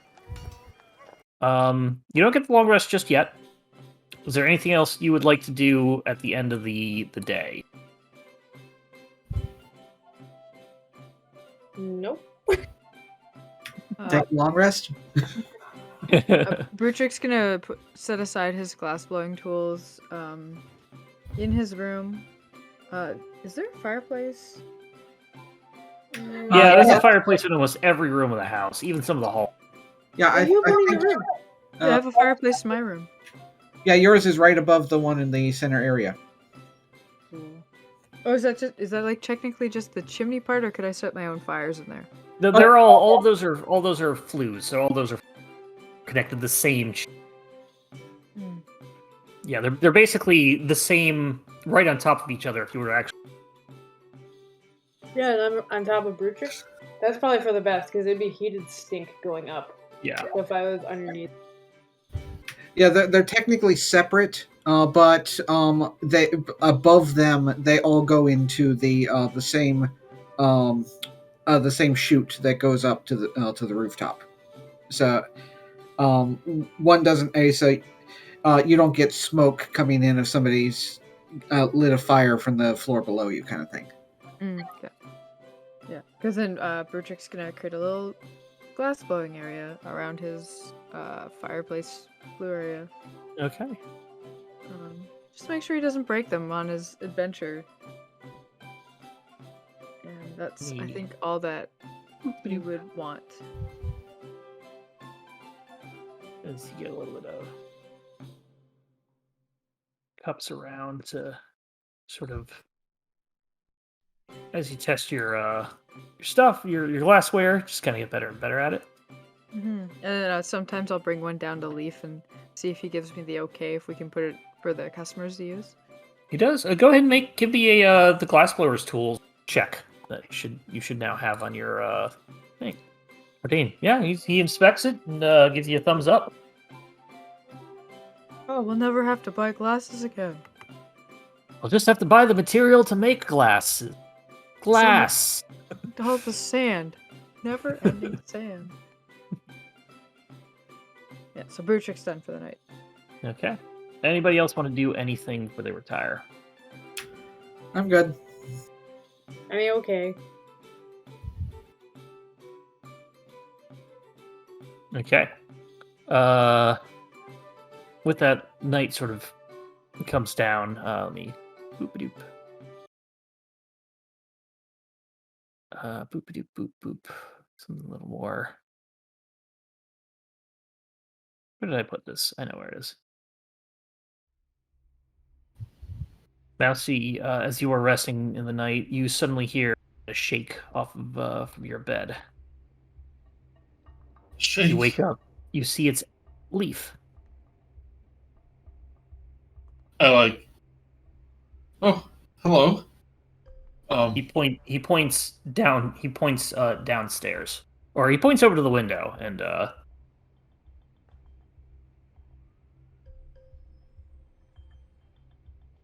I go to the window. I put on my goggles at night. And I sleep in look your goggles at night. Looking downstairs, you see a familiar face. Right out the window. Hi. Trench. Vincent Trench is standing out the front door. Looks like he had knocked. Perhaps Leaf had answered it to go get your attention. This is like the middle of the night. Yep. Probably 3 a.m., 4 a.m. Put on my slippers, my mouse slippers, not made of mouse, but fuzzy mouse slippers, and I head downstairs, try not to wake anyone. Okay, you can easily put your you have your normal magical slippers too that you put on. Yeah. Don't do anything. You get on in there. Maybe, yeah. Open the door. I go, Trench. Mr. Brown, It's the middle of the night. I have the information you were asking. I have some information. Let's hear it. Or let's see it. Okay. Sit down. I offer. You asked. Oh no, I was going to make a whole page of notes and put things, and I only put the first thing on before I went on to do some other notes. So I'll have to go find it in the. Anyway, sits down. It says. First off, good news is I did some checking, and it sounds like well, there's information of a band of people there. Two in particular helped this group get this the burned person get away from the Growlhund map. Nobody has been named. Seems like they're focusing on 2 people, although 4 people were around. So get You're that breaking one up for a free. little bit. Oh, okay. You're breaking up. So what's? So he says, first thing I checked was, sounds like with the incident at the Growlhund Manor, 2 people were of interest that I had entered at some point that seemed to assist the kidnapping of Lord Growlhund. They say that some rumors around there about 4 people, but only 2 are of interest of helping the. But nobody was named, so that's good. Second, you wanted to know about Growlhund's sort of interesting past. Well, what I've found is that there is some information going around there. These are most people, my network has people that are reliable. There's rumors going around that the matriarch, Yala Growlhund, is part of some Asmodeus worshipping cult. And that's where the rumors spread that their kids are tieflings or demonkin of some sort. The information I found is that they have 2 kids. The third one is off visiting somewhere. I meant to write down where, but I left my notes at home. They are. Yeah, let me get the little bits. Meant to put them all in one little area.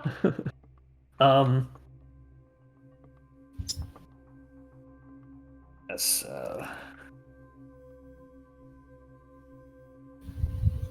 Here we go. There we go. So the third child is not, as was rumored, a demonkin, a tiefling of anything. They are human. However, the people they're visiting, that sounds to be like they are tieflings or demonkin of some sort. I don't mean to stereotype. Yeah, not all tieflings are demonkin, but all. This is true. This is true. It's the lineage behind it, but that is neither here nor there. I say, well, is interesting, but is this relevant, do you think, to the plot to with the Stone of Galhoon and the Dragon Vault, of them being the Stone of Galore and the Growlhund Manor and the Vault of Dragons, as he sort of corrects you. Well, this is, I'm just telling you, you hired me to find. Let me. We can. You're right about what that means. Don't expect you to fit all the pieces together. Yeah, that's up to you. I can only do so much, unfortunately. I do have other clients. I did find that it does seem that the Growlhunds forged a pact at some point in it's not necessarily the Growlhund family, and that's where the sort of demon kid lineage came from. So one of their ancestors. Yeah. Does. So there is a tiefling strain in their bloodline. I kind of get him caught up what happened, and I show him the map we found. Interesting. That's definitely the City of the Dead. Castle Lanterns. Naming anything to you? I mean, famous noble family. I have done dealings with them. Roll me a D100, Joey. Yeah. 40. Nothing that comes to mind right away. But I have heard I have heard things that the Castle Lanterns are looking to find importance, power, things like that. Not necessarily of the city or things like that. Influence. Certainly, having the Stone of Galore would help get that influence. You mean the Stone of Galhoun, right? Stone of Galore. The Growlhounds are the people, and he's just like, "Are you messing with me?" I've been singing Galhoun this whole time. Champ I gotta go back Yeah. over. You're like, "Oh no, my newspaper." All the corrections. The Stone of Brutrik, right? So I go, so that's our next stop. We're going to check out this mausoleum or tomb, wherever it is, and hopefully we're going to find the stone there. Well, I'd say good luck to you. It's the only... Indeed, It these wasn't- are The famous stone wasn't on his... Sorry. The stone wasn't on the Nimblewright's person, and this is the only lead we have. I'd say take it. And be careful if this is dealing with noble families that want influence. They're probably very powerful. In any case. I go, check this out. And I light a pipe without even touching it. Roll a performance check. This feels highly inappropriate. Oh, excuse me, do you mind if I smoke? And I just put the pipe in my mouth and just lights. He's just trying to be cool. But yeah, Cool roll smoke, right? performance. You better impress him. He is genuinely impressed. He thinks you're cool. That's Try not to cough. I'm trying not to cough, though. It's like, yeah, real cool. Make a Constitution save. Oh, no. Okay. Tiger demon. That's fine. No, I'm doing it. No, do it. No, 8. Hey, you try and blow some smoke rings, and you end up just coughing so hard. It's like, yeah, it's Use more maybe, kind of I would stuff. say next time, make sure you have some actual, tobacco in there. Like, yeah, okay. Still Just- bubbles you come just- out. Yeah, you just breathe in like wood fumes from the pipe. Still, very interesting. I had a fellow detective used to have one of those all the time. Funny little hat with flappy ears. Forget his name. But- Sounds like a dork. But anyway, I should probably be on my way. Sounds So- overrated. He looks over past you at the bar. Believe I was owed one free drink. He goes, oh, of course. He looks I'm around for he looks around for Leaf, and he doesn't see him. He goes, okay. Well, name your poison. Well, whatever you thought was part of it, if possible, I'll take your Leaf's greatest whiskey. And so I take a bottle of Leaf's whiskey and I pour him a shot. Downs it. That is why I'm helping you out pro bono on some things. Puts the glass upside down. Tips his fedora, Mousey, and leaves. Does he say, my lady? He said Mousey. Oh, I'll see. I get it. That you can. After you hear it, leave comes back up. Picks up the glass and starts cleaning it.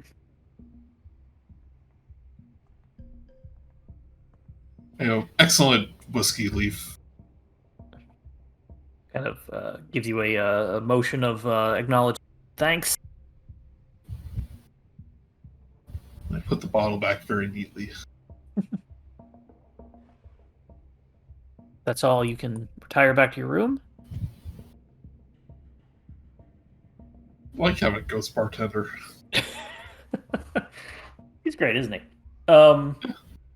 And everybody now gets a long rest.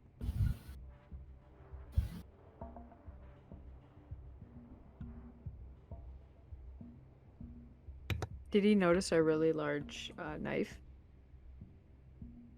He did not. He was strictly to business and then to drink, which was part of the business. Fair. Now he has something to be impressed about the next time he's here.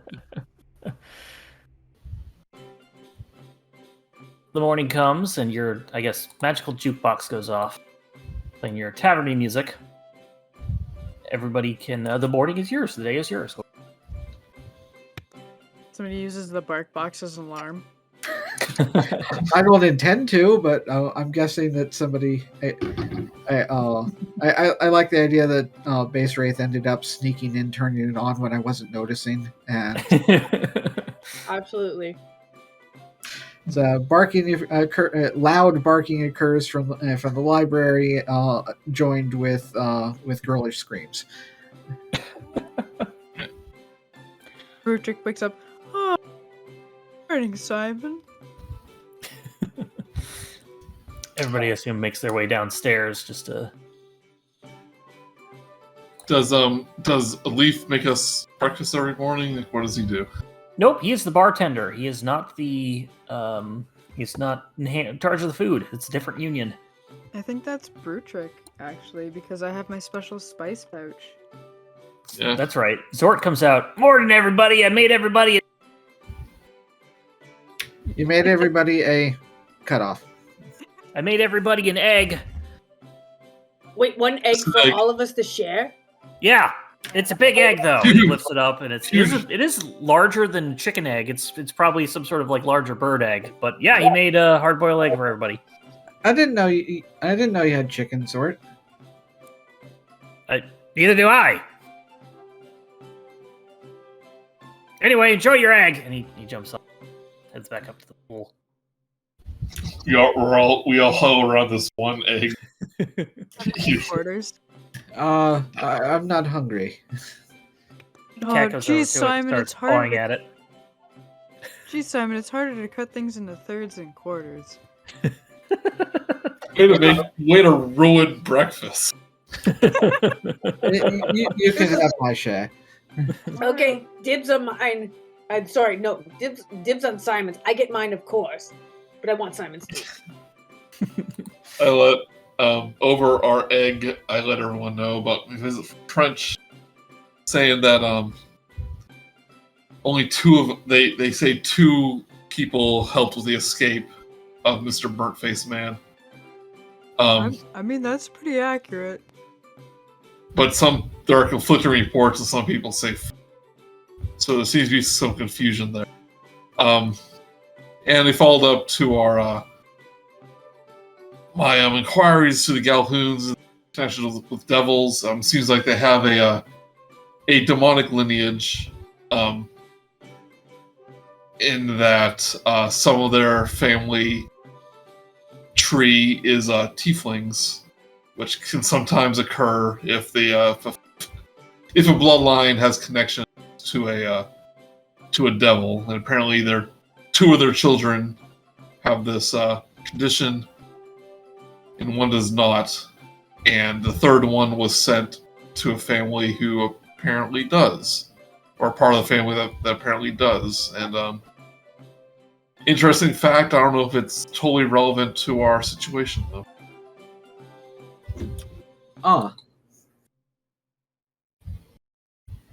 It is quite interesting. I take more egg. Do you know who the two people are they believe that they're looking for? Did Trench say, like, was it a big bulky man and a squat little person? He did not give information on descriptions, but he did know that nobody. So he thinks that there's currently no sort of general description of who. Out of curiosity, Sam and Steph, do you know what a tiefling is? Yes. It's the devil person, but they're not really the devil. I know them from Magic the Gathering probably more than. It's the same sort of kind of thing in D&D, as Joey explained, is that if somebody has some sort of demonic pact in the past, it's something their bloodline can be sort of devilkin. They generally have either have human skin or they have like red or purple skin. They have no pupils, just solid colored eyes, and they have horns of some sort. I think I have a purple eyeball from like a tiefling thing just in my Oh yeah. You have one? purple shop. Oh, yeah. Purple shop, the old Zablob shop. I remember those days. Last week. Yeah, things. That was probably like at least 2 weeks ago, because you were open for a week. So Yeah, it did take 2 weeks for your stuff to go. It was probably a month ago when you went there last. Yeah. We keep going back. You can go back to the shop. It's still there. Hasn't left. Yeah. But what would you like to do today? I do think that since the Stone of Galore. Galore, I was looking it up, wasn't on the Nimblewright, that our only lead is Cut out there. Castellanter. You cut out this time. Our best lead is to find this Castellanter tomb or mausoleum and check it out. So wait, if the kids are tieflings, like, are they in trouble, or do we need to help them or anything? Well, I mean, being a part of a devil-worshipping family may not be awesome for them, but being a tiefling, it isn't a crime. I knew one or two in Candlekeep. Yeah, I mean, that doesn't make them inherently evil or bad people. But they're not gonna hurt the kids or anything because they're different, right? The family, probably not. If anything, they probably see it as a gift. Oh, okay. I would imagine. Just want to make sure that those kids are all right. You get the sense that it's more sort of a hide the mistakes or the dark history or stuff like that from public view. That kind of sort of. Oh, so if people saw they had tiefling children, then they may put the pieces together. Yeah, political probably. Yeah. Okay. That's one piece of D&D lore that some people don't really like, is like the actual like devil lineage of tieflings. There's various versions. You can get it from, like, if somebody was a warlock with that, they can end up becoming a tiefling from some things, or simply just essentially getting it on. Getting on what? I'm not sure. Who is describing it, I just kind of coughed and stopped explaining it. Okay, well, I guess that's good to know and have in our back pockets. Alright, let's go visit the graveyard? Sounds good. Yes. Okay, everybody's set to go. Is there anywhere you want to go beforehand? Shopping, things like that. Should we go get breakfast? Hey, you make breakfast here. You get a better egg.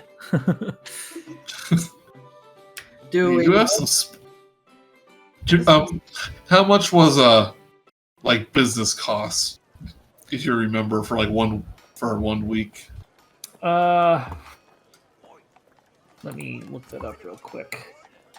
Because I might like splurge on like a +1 crossbow or something like that. It would be regular expenses, so it'd be about 10 gold pieces per 10 day for guild expenses and 50 gold pieces per 10 day for maintenance and wages of hirelings. So we'll say that when you are closed for an entire week, you will lose 50 gold pieces or 60 gold pieces. I thought it would be more than that.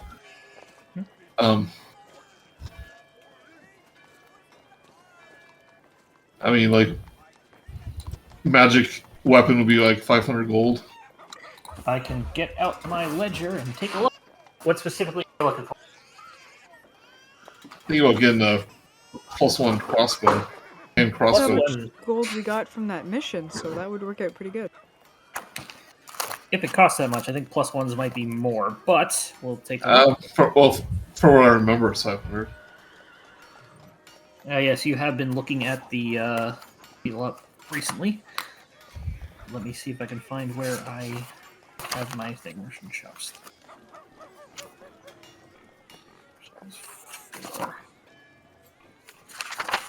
There it is. So a +1 weapon. Weapons. Boop-a-doop-a-doop. +1 weapon any would be 500 gold pieces, yes. That's fine with me. Any objections? Nay. No, that sounds like something that'll be pretty handy. It means I can pew things better. You can what? Sorry? Nothing.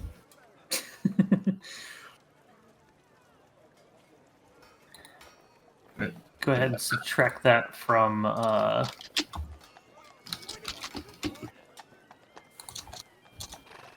subtract that from the group inventory. I did. And add yourself a +1 hand crossbow. And if you wish to sell your normal hand crossbow, you may, unless you want to have two.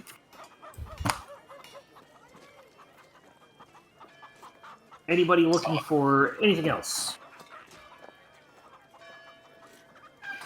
I can't think of anything Sharpshooter could want or need. That's right, you already have... I'm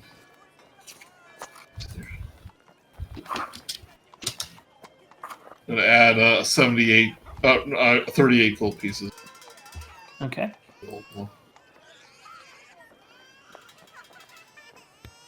I think I would like to have Brutrik carry 2 bottles of the Leafs whiskey if I could get that before we left.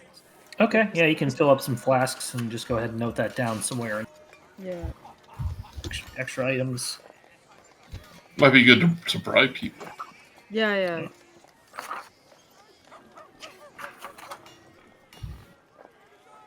Okay, that's all. Then the day is yours. I assume you all want to head to the City of the Dead. Yeah. Not Okay. literally dead. It might be. You would be We see surprised. If we see a zombie, I might get scared. Now, if I remember right, there's like there are occasional like portals to otherworldly domains and stuff like that here occasionally or something. You've heard rumors of this. Imagine you see a zombie and it looks less decayed than Sharptooth. I just remember that the summary PDF for this area was rather fascinating, but it is actually considered a popular tourist spot. Yeah, which is normal in like some larger cities that have really old graveyards and stuff like that. This is not unheard of. I admit that I've wandered through a couple looking at the gravestones. There's you're one not- near us. Yeah. So far. I've been to the the Titanic graves that were brought over to the Halifax after the sinking, and that's a tourist spot too. I didn't even know that existed. Yep. It's like comes to the City of Dead. You made to a portal to Ravenloft. I don't like that. So no random encounter is going to happen. You get to the City of the Dead. It's gated off. There's large, like, sort of ornate gate around the whole thing, walled off, I should say. Ornate. There are various entrances that are not really gated. You know, at night this place fills with drift globes, illuminating everything, and then the drift globes head back to sort of their storage area when dawn breaks. Oh, this is actually really nice in here. Believe it or not, before I ended up arriving at town, I was actually interested in seeing this place. Actually, No. I don't believe it. I don't believe it. By the way, I am Mousey for this part. Okay.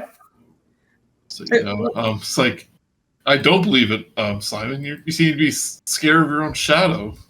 Well, I mean, if it was off on some mountain or something far away, then yes, I'd be terrified.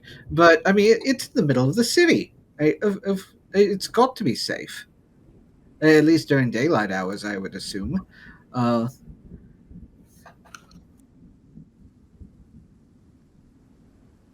There are a modicum of people around, sort of a couple of touristy people who work here, keep the grounds clean and whatnot. We pass by the occasional actual grieving person. Are you going directly to the mausoleum? It's marked on you. I think so. Okay. Yeah, I can't think of it. Sure, please. Like, I want to see if there's any base wraiths in here. Is it in alphabetical order? I don't. I actually I am curious if there is some kind of sorting system for this place. Probably by when they die. Possibly. Do they have their own Dewey Decimal System? Dewey Decimal System. No. Ah, yes. No, for base wraith, it's Dewey Decibel System. Oh, too many jokes here. As you're heading over, Higher chances of it being funny. as you're heading over there, you at some point somebody comes to you and a woman comes up to the four of you. Yeah, you! I see you in the future. I have a warning from the future for all of you. Excuse me? Okay. Warning from the future. Yes, ma'am. Somebody roll me a d4, please. I got it.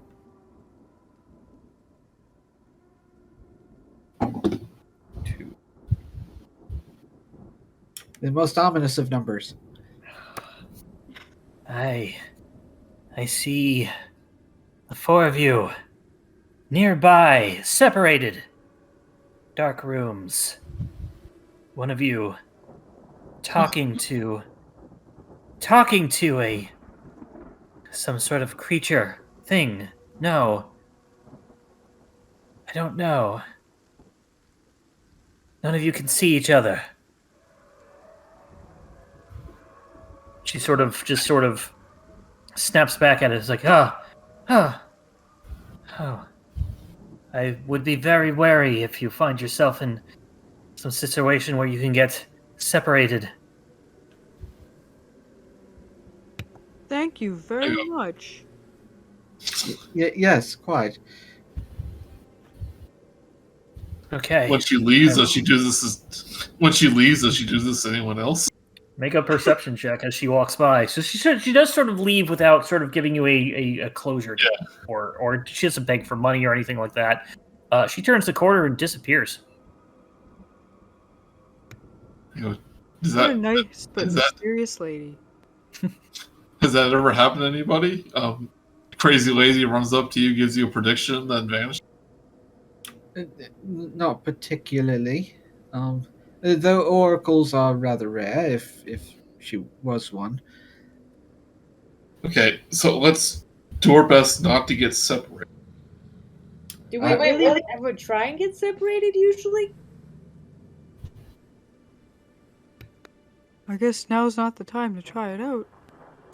Indeed. Is there like a customer service area or something that would have like the indexing of the gravestones? Probably somewhere near the thing, but you are not necessarily looking for specifically the names. You do know where the place is marked. You're going to the place marked on the thing. This If is you wish to mostly for see, the- Sorry, mostly for like base wraith trying to find their name. yeah, go ahead and it's probably there'd probably be something back towards some of the gates. You know, maybe some sort of like kiosk type thing that someone give out information of what this is, what you can find in here. But you passed, you get it on the way out. Mousey starts thinking, it's like, but what if it's the act of us trying not to get separated, which causes us to be separated? So we have to just pretend like we're not going to be separated. And then I get all cross-eyed. Mousey, you then turn around and notice that you have been walking on the grass for the past couple of seconds as you were thinking that, and you got separated from the rest of the group who was on the pathway taking the left. Oh God! And I run up towards him. You head back, and you do eventually make your way up to the Mausoleum. It is a large mausoleum. The Mausoleum is well maintained. It is not old and decrepit like some of these other ancient ones, and it is not, other than a little weathering, sort of not cared for it. The name Castellanter is engraved above the entrance.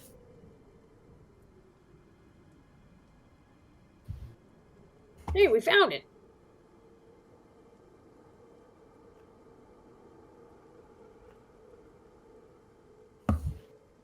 What do you do?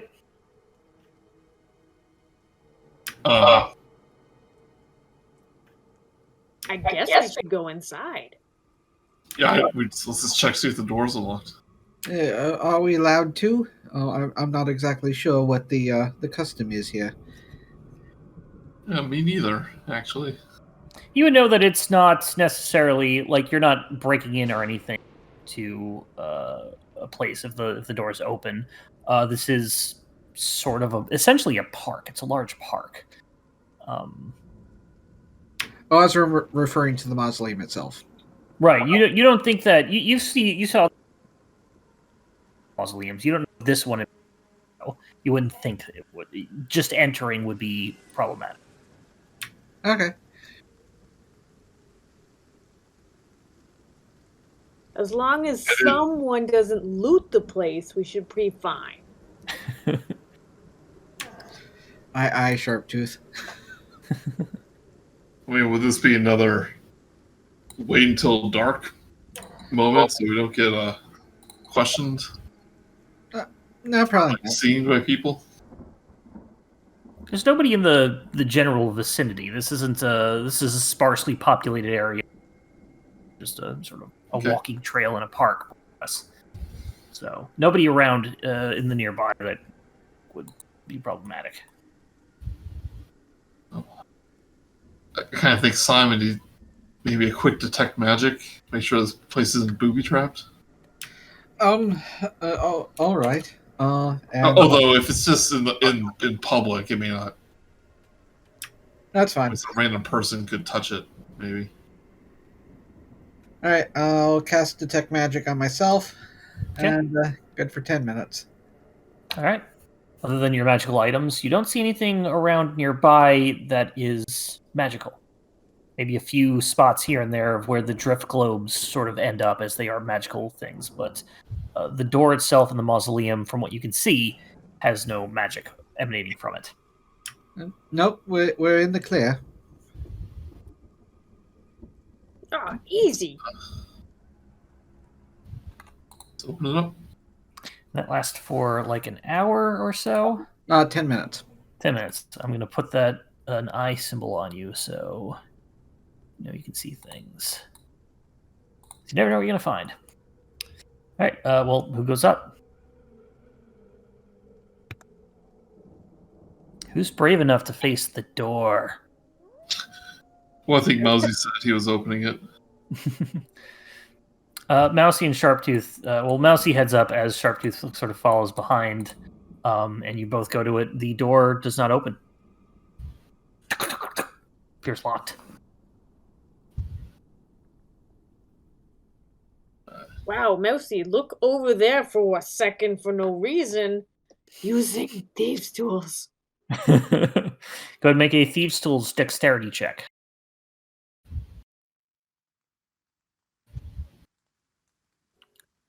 Do we set up the Thieves' Tools sort of skill check on your Don't think skills? Okay, so just roll dexterity. Roll dexterity and then add your proficiency modifier, which should be 2. So just roll normal dexterity if you are not proficient in dexterity. Well, you wouldn't be. So just roll the dexterity button and then we'll add 2 to it. 8 does not open. Ah, jeez, I tried making a surprise for y'alls, but Mousey, look over there. Mousey quickly looks back. Well, it's dexterity. Dexterity plus proficiency. is check about trades with that or no? I keep forgetting with that one. It's ability checks, isn't it? It would be not for. Hey Siri, stop music. So that means it would have added 1 to anything else like proficient in. It like halves your proficiency. Yeah. In any case, a 7. Well, because you are proficient in. You are proficient in Thieves' Tools. I believe, although it doesn't say you're proficient in Thieves' Tools. I don't think I am. Oh. Well, then it would just be a 6. Nice. Here.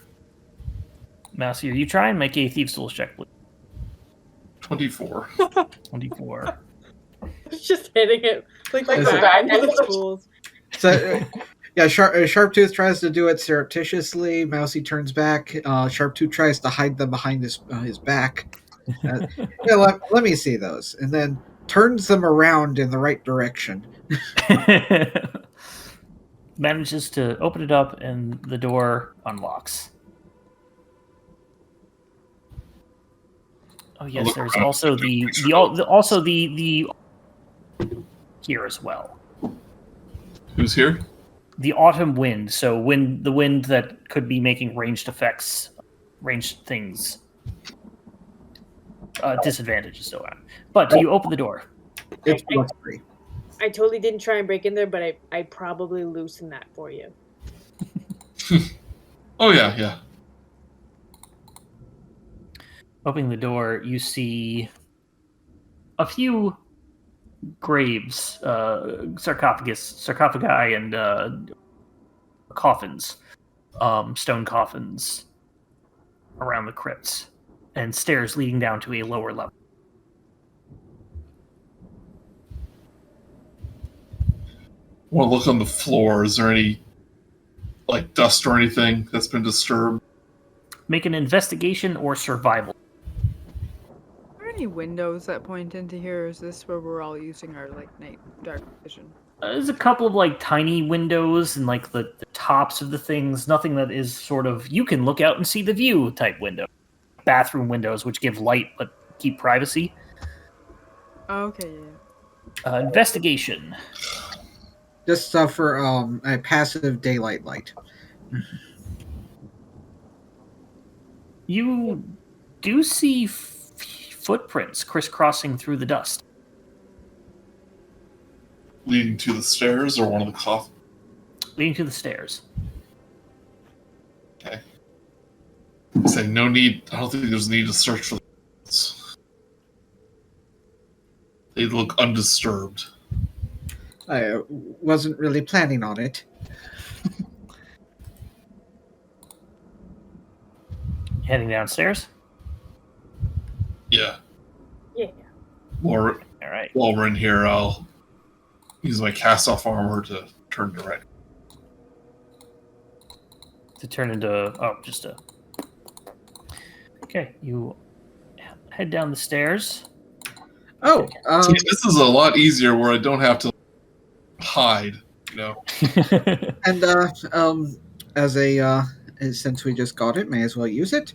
I set up the box near the door entrance. Okay. We'll say you have the barking box. If anybody comes up, you'll hear it barking. Good job. I want to close the door behind us, so people don't see. yeah. Okay, yeah, you'll do that too. It's closed. Okay. Heading down into the lower levels, you see several alcoves. Many would have sort of crypts, coffins, I should say, stone coffins on the edges. There's dust and cobwebs all along the wall. Should we be holding hands so we don't get separated?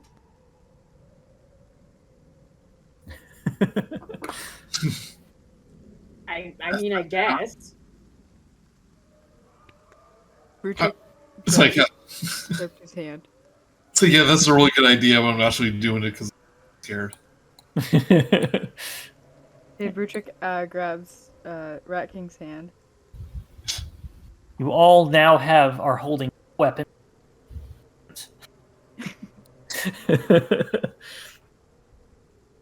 However, what would you like to do?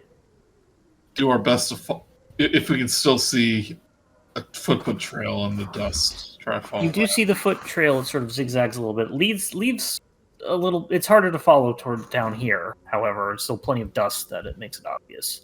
It does lead around the corner of this hallway. And just remember that I've got the detect magic for 10 minutes. So Correct. And you do not see anything magical down here. okay. There are several unlit sconces, and it is dark. Shall we light the sconce? I got this like cool pipe thing that maybe might be able to light them. I actually don't know if that's how it works. I have a torch in my backpack that I could just light on one of the other sconces and then use it to light the other sconces. I'll Maybe get it's a puzzle. If you light all the sconces, we get the treasure. I'll light all the sconces. Brutrik then takes his torch, goes to light it, and is then going to light all the other sconces that we come across. All right. Sconce down Understanding this here. means he has to let go of somebody's hand while he's doing this. Light every sconce you see, and it is a lot easier to see down here now. Everything is lit up. It is still very dusty. You do see that the footprints definitely do take a run around the corner. I know we're not using like dynamic lighting now, but they did add a torch thing to the toolbar where you can just drag that onto the page and it adds a torch. Right.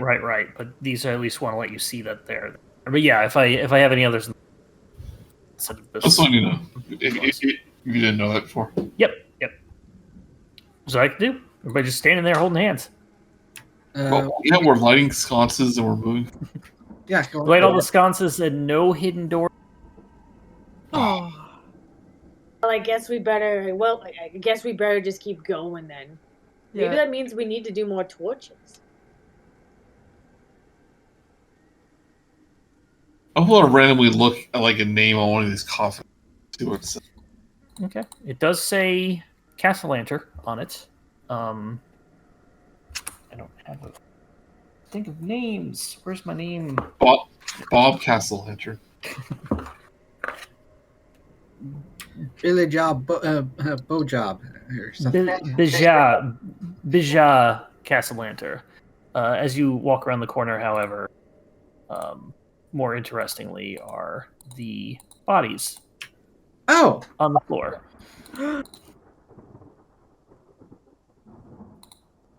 You see two bodies in the distance at the end of this hallway that turns into a more stone cobbled sort of passageway leading to a door.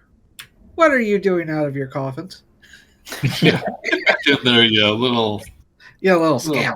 troublemakers. Little scamps. Are these like?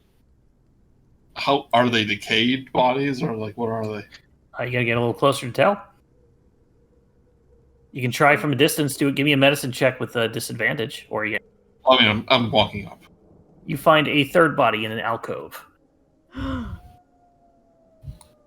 Walking up, it is easy to tell that these are not decayed bodies. They are recent blood on the floor. Still a little wet. How are they dressed? They are in. They're in various sort of cloaks, darker cloaks.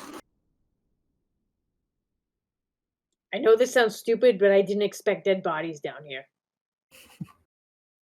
I search Simon, you for. managed to not vomit. Yeah, pretty much. Just barely. I search for any tattoos on their arms. Okay. Well, which one are you searching? This one right here. Okay. As you stand on him, this one does not have any tattoos on his arm. No winged snakes. No Xanathar symbol. Wait, there's a third guild. It's he's part of the Mom Guild. Can Sharptooth check his pockets? Yeah. Then You find. Make an investigation check.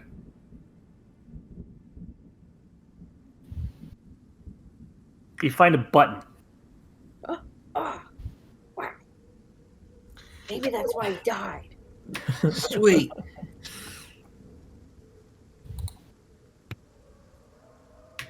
A couple more of these and a bunch of thread, and I can make my own coat. Here, so they're all in hooded robes, not cloaks, but hooded robes. Does it look like it was sword or something, or is it bludgeoning? Make a medicine check. But 13. Looks like there are magic sort of effects. Simon might be able to identify them as inflict wounds, as well as what appear to be small sharp weapons, daggers, knives, maybe a short sword. But a combination of magic attacks and piercing weapons. Does it look like it? So because it's still kind of wet, it would have to have happened after we've deactivated the other Nimblewright. Most likely, yes. Okay, so it's not. So someone other than them. So there's got to be something down here. Oh, geez, there. Guys, it seems like somebody's throwing magic around like Simon, and somebody's stabbing stuff like Sharptooth. but it's neither of those people. Or is it? Just to point things out, Sharptooth, you were checking the body of this one. Rat King, you checked the trick. You're taking a look at the two of those. So Simon, I assume, is just frozen in fear and standing back. No, I'm just keeping my distance. Yeah. Delaying the fact that he knows that we have to cross them to wherever we're going. Brutrik will go forward to make sure, like, kind of more to look out, to see if anyone's coming. You see a door at the end of this hallway, or sort of, as I said before, it's more rough strewn and not smooth stone as the rest of the hallway. Like it's being excavated. Feels that way, not necessarily like something recent, but it feels more unfinished. I'd like to peek around the corner to see if anyone's there. You don't see anybody? All right. There's a doorway in front of you. There's a doorway. North of you. Yeah, sorry, that's probably hard to tell. Okay, sorry, yeah. I would like to sneakily open that door. Make a stealth check.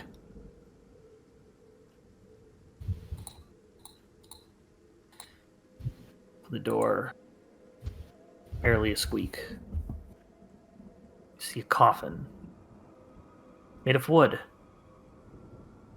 Everything else has been stone up till now? Yep. I don't know, everybody. That seems kind of weird. Everything else in here is stone. I think there's something off about this. This might be someone of importance to the family. But Isn't wood, like, I don't know, cheaper? Does that mean that they don't care about this person? Do my magic eyes see anything? Nope. what about the trail? Haven't been able to keep up with the trail in the dust at all. Make a survival check. Check for friends.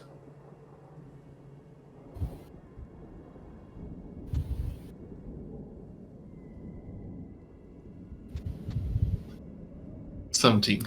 17. The footprints do not go past the rightmost dead body. However, with the 17, you do notice that there are various drag marks to the body in the alcove. So someone moved her there. But you see no footprints going into or leaving. Did you treat his earlier investigation as searching them for more than just the tattoos? Yes. Just the bodies that you checked, which is just the one male one up here. Can Sharptooth go through all their pockets? I If think you we wish, made. give me 2 more investigation checks.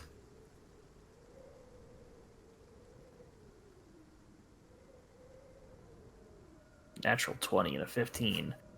The first one, you find a gold piece in his pocket. The second one, you're about to go through, and you find that she is still alive. Oh, cripes. Oh, cripes. Oh, cripes. Oh, cripes. Oh, cripes. Guys. I can't loot her if she's alive. Someone give me a rock. Guys, they're living. They're living, and I'm not even good at guessing if they're living or not. So they're probably pretty alive. It's very obvious that they are. Hey, are you okay? She is non-responsive. You think that she's definitely been stabbed or injured in some way, and she is not sort of being responsive to anything you're doing. Can I use a healing word? You can. Okay, I will use healing word.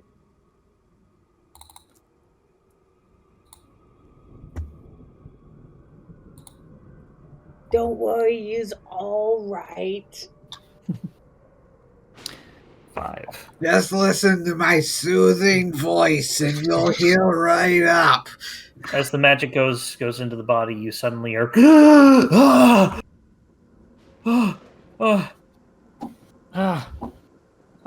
She's sort of going over like where she was stabbed, and it's like, oh my god, what? Are you okay, miss? I don't think so. Where's? Oh yeah, where are they? Where is he? Well, there's no one else living besides us here. What? She sort of starts to get up.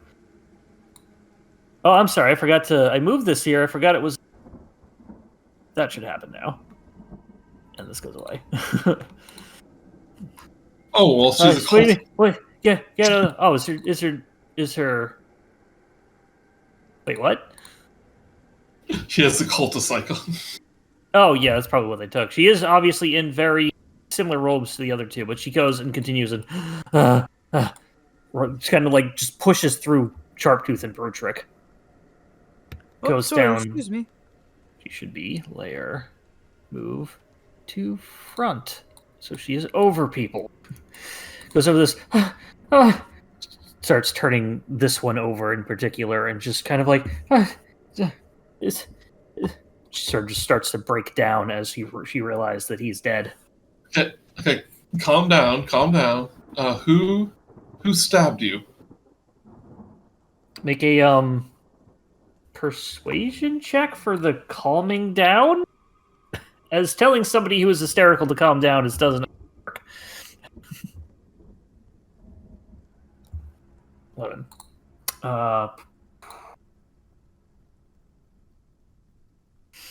Anastasia, she doesn't. She kind of looks over to you and she says, she still is looking over this body and it says, Holly, no, very distraught. It's okay. Take your time. It's not okay. He's gone.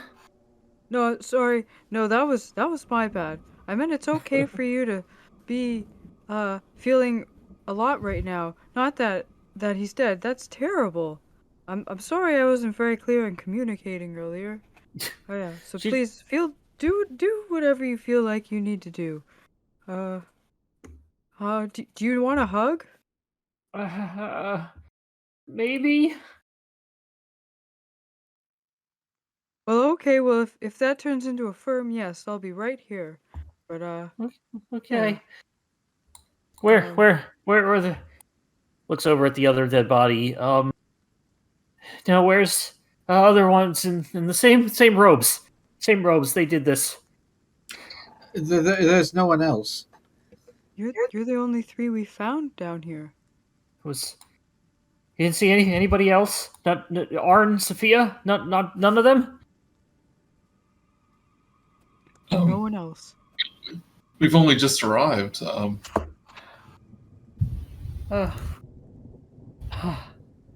They betrayed us. They did this. Looks at all of you, sees your weapons. Did you come to deal with them? Are you able to deal with them? We'd like to know. Oh yeah, I'm wrecking. Deal with who? The ones that did this, Arn and Sophia. Those the names of the people at the mansion? Nope. Okay. You've never heard those names before. Okay. Oh, the Galhoons. No. You'll get the names right eventually. I don't know who those are. They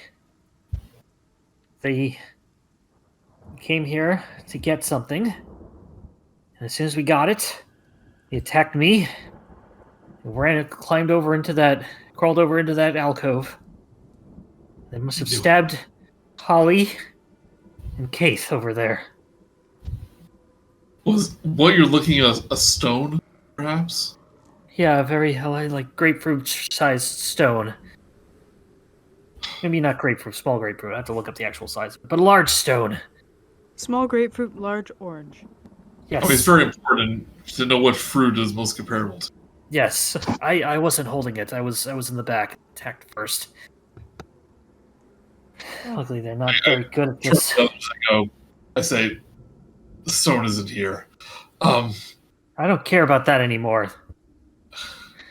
I understand. Who do you work for? It's like, why were you here? I'm here to get the stone. Who I work for? Looks over. Well, Doesn't matter. It would. It could be that they could have told them to backstab you. Well, I'm not going to tell you who they are. Because not really that... They weren't responsible for bringing us here. We're in a cult. You know, it kind of feels weird to say that, but it really is a cult. Worship Asmodeus. I don't think I want anything to do with them anymore. Took Holly from me. We were coming here. Kind of swallows her spit. Coming here to get the stone and bring it back. Hand it off to another point. Another contact. You mentioned Asmodeus earlier. Are the people you work for by any chance the Galhoons? I have no comment on the matter, but no, they aren't. All right, just asking. Well, you could probably leave the cult now, because I think they think you're dead, so you pretty much have all the freedom in the world to escape them. I wasn't trying to leave the cult, but I don't think they'll care anyway. Really only brought in here by Holly here brought me into it. Now, what am I going to do with that? And she's just kind of... Her somberness has kind of gotten her to anger. frustration. So looks back at you, especially at Rat King. Can you deal with the people who did this? The direct ones, Holly and or not Holly, Arn and Sophia. I say we'll do our best, but to do that, we'll need all the information you can give us. Anything They else? will. I think they would have acted on their own. Probably just want to get some more clout in the cult. So calling it's your cult. She sort of just shouts up to the roof, the ceiling, kind of like letting out this sort of frustration at the entire group. Well, given what the stone is, I can possibly understand that. Why? What is it? I mean, I know it's important, but what's it do? You don't know. No, we're just here to get it. We know it's some important thing that we need to get and give to another point of contact. I assumed it's some sort of weird magical thing, or has something to do with Asmodeus. Not as such. It's the should I mention? Simon, should we blabbing that around? Just important. That's all. Oh, it doesn't matter. Look at this. She's heartbroken for the loved one. Let's not worry about this stone and what it may or may not do afterwards. Let's just wreak vengeance on that person's death. Looks over at you, Sharptooth, and is like, yes, that is exactly what I want. I know where they probably went and took the stone. Yeah, I was about to ask you, like where they might have went. Yes, and if you'll take care of them. Oh, heck yeah. For what they did here. Oh, good. They will make a persuasion check with advantage, Sharp. While this is happening, Brutrik's kind of uncomfortable with this high emotional situation, so he's gonna walk back over to where that wooden coffin is and would like to open it whenever he has a chance. Okay, it is nailed shut. You just gonna grave rob right in front of us? No, because maybe they put something here, because this is obviously a new coffin, and because they came down here to get something. Make an investigation check, Brutrik, since you're doing that. And it's technically right behind us. Yeah. It also doesn't fit any of the other coffins in the area. Mm-hmm. He's really just looking for something else to do right now, because she didn't even really want to hug, and that's his only option. See on here, it does look to be very well preserved. It doesn't look new. It looks old, but not old enough for this to rot away. Maybe it's just in a very good area in this crypt that is preventing it being weathered. Maybe it's got a little bit of magic on it to prevent it from being. Although Simon doesn't see any magic on it, but it's definitely not. It hasn't been put here too recently. It is made of wood, however. It has the name. Let me see what it was. It has the name. I'll do Ferratu.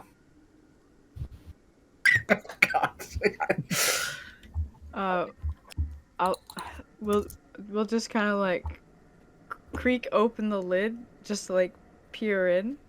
It is trying to rip the whole thing off, but just. It's nailed shut. Give me a strength check. Okay. They really aren't being subtle with this, are they? 18. You kind of rip it up. Not enough to bring it up, but somebody else came down here and checked, they'd know it's been loose because of your just uncontrollable strength. Inside is just a smell comes out of it. Oh, it's just sort of decayed body. There's mostly just bones in there. Okay. Oh, nothing out of the ordinary here. And then slam it back down so it's shut.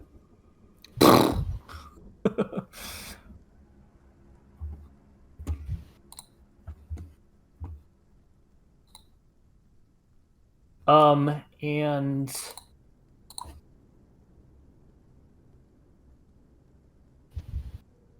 what was everybody else doing? Well, I think she was about to say where they think the traitors were. Right. Okay, going back. Yes. Goes over to you. If you'll take them down and promise They probably, if it's stone, they probably took it for cloud. Maybe they want whatever the stone can bring them. I don't know. But Arnzalrondar, Sophia Nailreiki, their stupid last names. Yeah, they sound stupid. They sound stupid. Oh yeah, they are. You'll find them in an old wind southern. She gives you directions, specifically where to go. An old what? Windmill. She gives you directions of where you need to go.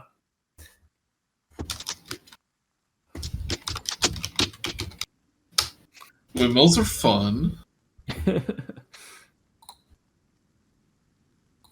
I go, don't worry. We'll take care of them. Thank you. I'm entering my dark story arc. Well, they're occultists. Yeah, they're cultists. All cultists are bad. Except for you, Alex. You're okay. I mean, I was going along with the bad crit. This is inappropriate. Yeah. Well, I guess we're off to the windmill. I explained to them this is the same devil that the Galhoon were worshippers of. Well, maybe they're also in the cult. I don't know. I'm not familiar with them. Well, might I suggest picking a less demonic deity to follow? Well, I mean, all right. Lolth. How about Lolth? Lolth isn't a demon, right? That's been coming up recently. It must be really popular. In the Underdark, yes. Sounds like a pretty awesome place to go. You could probably there's a ship. There's a ship that looks nice out on where the ships are. If you're interested in Loth to go talk to the circus people on that ship, maybe you can join a new cult of circus folk. I don't want to join the circus if that's what you're implying. But they said Loth. Oh. I'll go talk to them and see if they know anything. It's easily the best looking ship out there, so it shouldn't be that hard to miss. Great food. I'll go walk around. I'll go talk around, but no, I'm getting distracted. Just go. I need to deal with this. Understood. You need a moment. We'll let you be alone then. Thank you. You want that hug before we leave? Sure. Goes in for a big old hug. Kind of lets off. You feel her like detense a little bit, relax a bit. So soft. Needed that. Thank you. You're welcome. I mean, I know I can't take away all the pain, but I'd like to try it wherever I can. You all head out? Yes. Yep. So you make your way back towards the entrance. You suddenly hear woof, woof, woof, woof, woof, woof. As you realize that you have become, it doesn't know who you are. It's now going off because you stepped near it. Oh, that scared me so much. Ah! And, once we if we get into view of what's up there, if nobody's there, he'll rush over and turn it off. Yep, there's nobody there. And nobody who you can see, although you might be able to see some stuff with no magical trails at all either. It'll probably wear off by now. It's good for an hour, isn't it? 10 minutes. Oh, 10 minutes. Yeah, you're good then. At that, you head back to Waterdeep. I should stop changing that for him. Correcting you and just say, yeah, hour. Yeah. Okay. Yeah, that's it. It just happens. Where's the? It is getting a little late, so I might. Yeah, call so it we can call it here. I'm just putting down giant pins. Yep, just put a pin in it. It's a good thing we Yeah. didn't release a vampire. That would have been really embarrassing. They're just like, hey, I'm sleeping here. Do I go walking into your bedroom, waking up your coffin? No, this is so rude. Hey, I'm trying to sleep here. Ah. I was trying to make it at least a little obscure for the Ferratu naming there, because I couldn't do something like Also, you could put it in there. Dr. Acula, which I really kind of wanted to do for Nod to Scrubs. Dr. Acula. Okay, I thought like Wizard of the Coast put that in there. Nope. I was hoping for it too. We're giving you a lot of hints. It's made of wood. It's got this name on it. We really suggest you not open this. Why are you coming here? Running water. Yep. Yeah, that was me trying to freak you all out, and but then Mousey was, I'm gonna. Nope, doesn't even go that way. You cut off again. Oh, that was me trying to freak you out, but then Mouse like, oh, footprints. I'm gonna. They don't even go that way. So, and then you will be Brutrik heading got over really anxious. to the southern ward next. Where is the southern ward? Down south. I think you actually forgot to look at this ward. Where's the? Oh, that's part of the dark ward. Which ward? Where's the southern ward? Don't know. I just see Trey's ward and Doc. No, that's why it's missing on this map. Check somewhere north. Secret. It's actually down that's here right. at the south gate. That's why the coloring's a little different, I guess. Yeah, because it's I see it on other maps, and I'm like, where's the south ward? Why didn't I see this before when you were going along the going along everything? So yeah, this is the south ward. We're gonna say that thing is over here, but yeah, we are done for the day. I'm gonna find a good place for a windmill. Does that mean we get to have an IRL long rest? You do if you wish. It is kind of a weird place for a windmill, like in the middle of a city. It's an old windmill. It's not active, as far as you know. Still, well, I guess they could have built around it. Yeah. Like it used to be outside the city, and Just too much work to tear it down, so they just leave it. It's a heritage spot. You can't tear it down. Well, it originated as one of those little things you put on the roof that just spin around with the wind, and somebody just went a little overboard. oh, windmill. What we don't see is the competitive neighbor's windmill that was so big that it destroyed its house, and that's the only survivor in it. Yeah, they had a 100-foot tall drinking bird. Oh, yeah. And it bent down, smashed somebody's house. But good job, everybody. Thank you all for that. I hope fun. Yeah. Thanks for running it for us. Thank you, sir. Oh, thank you.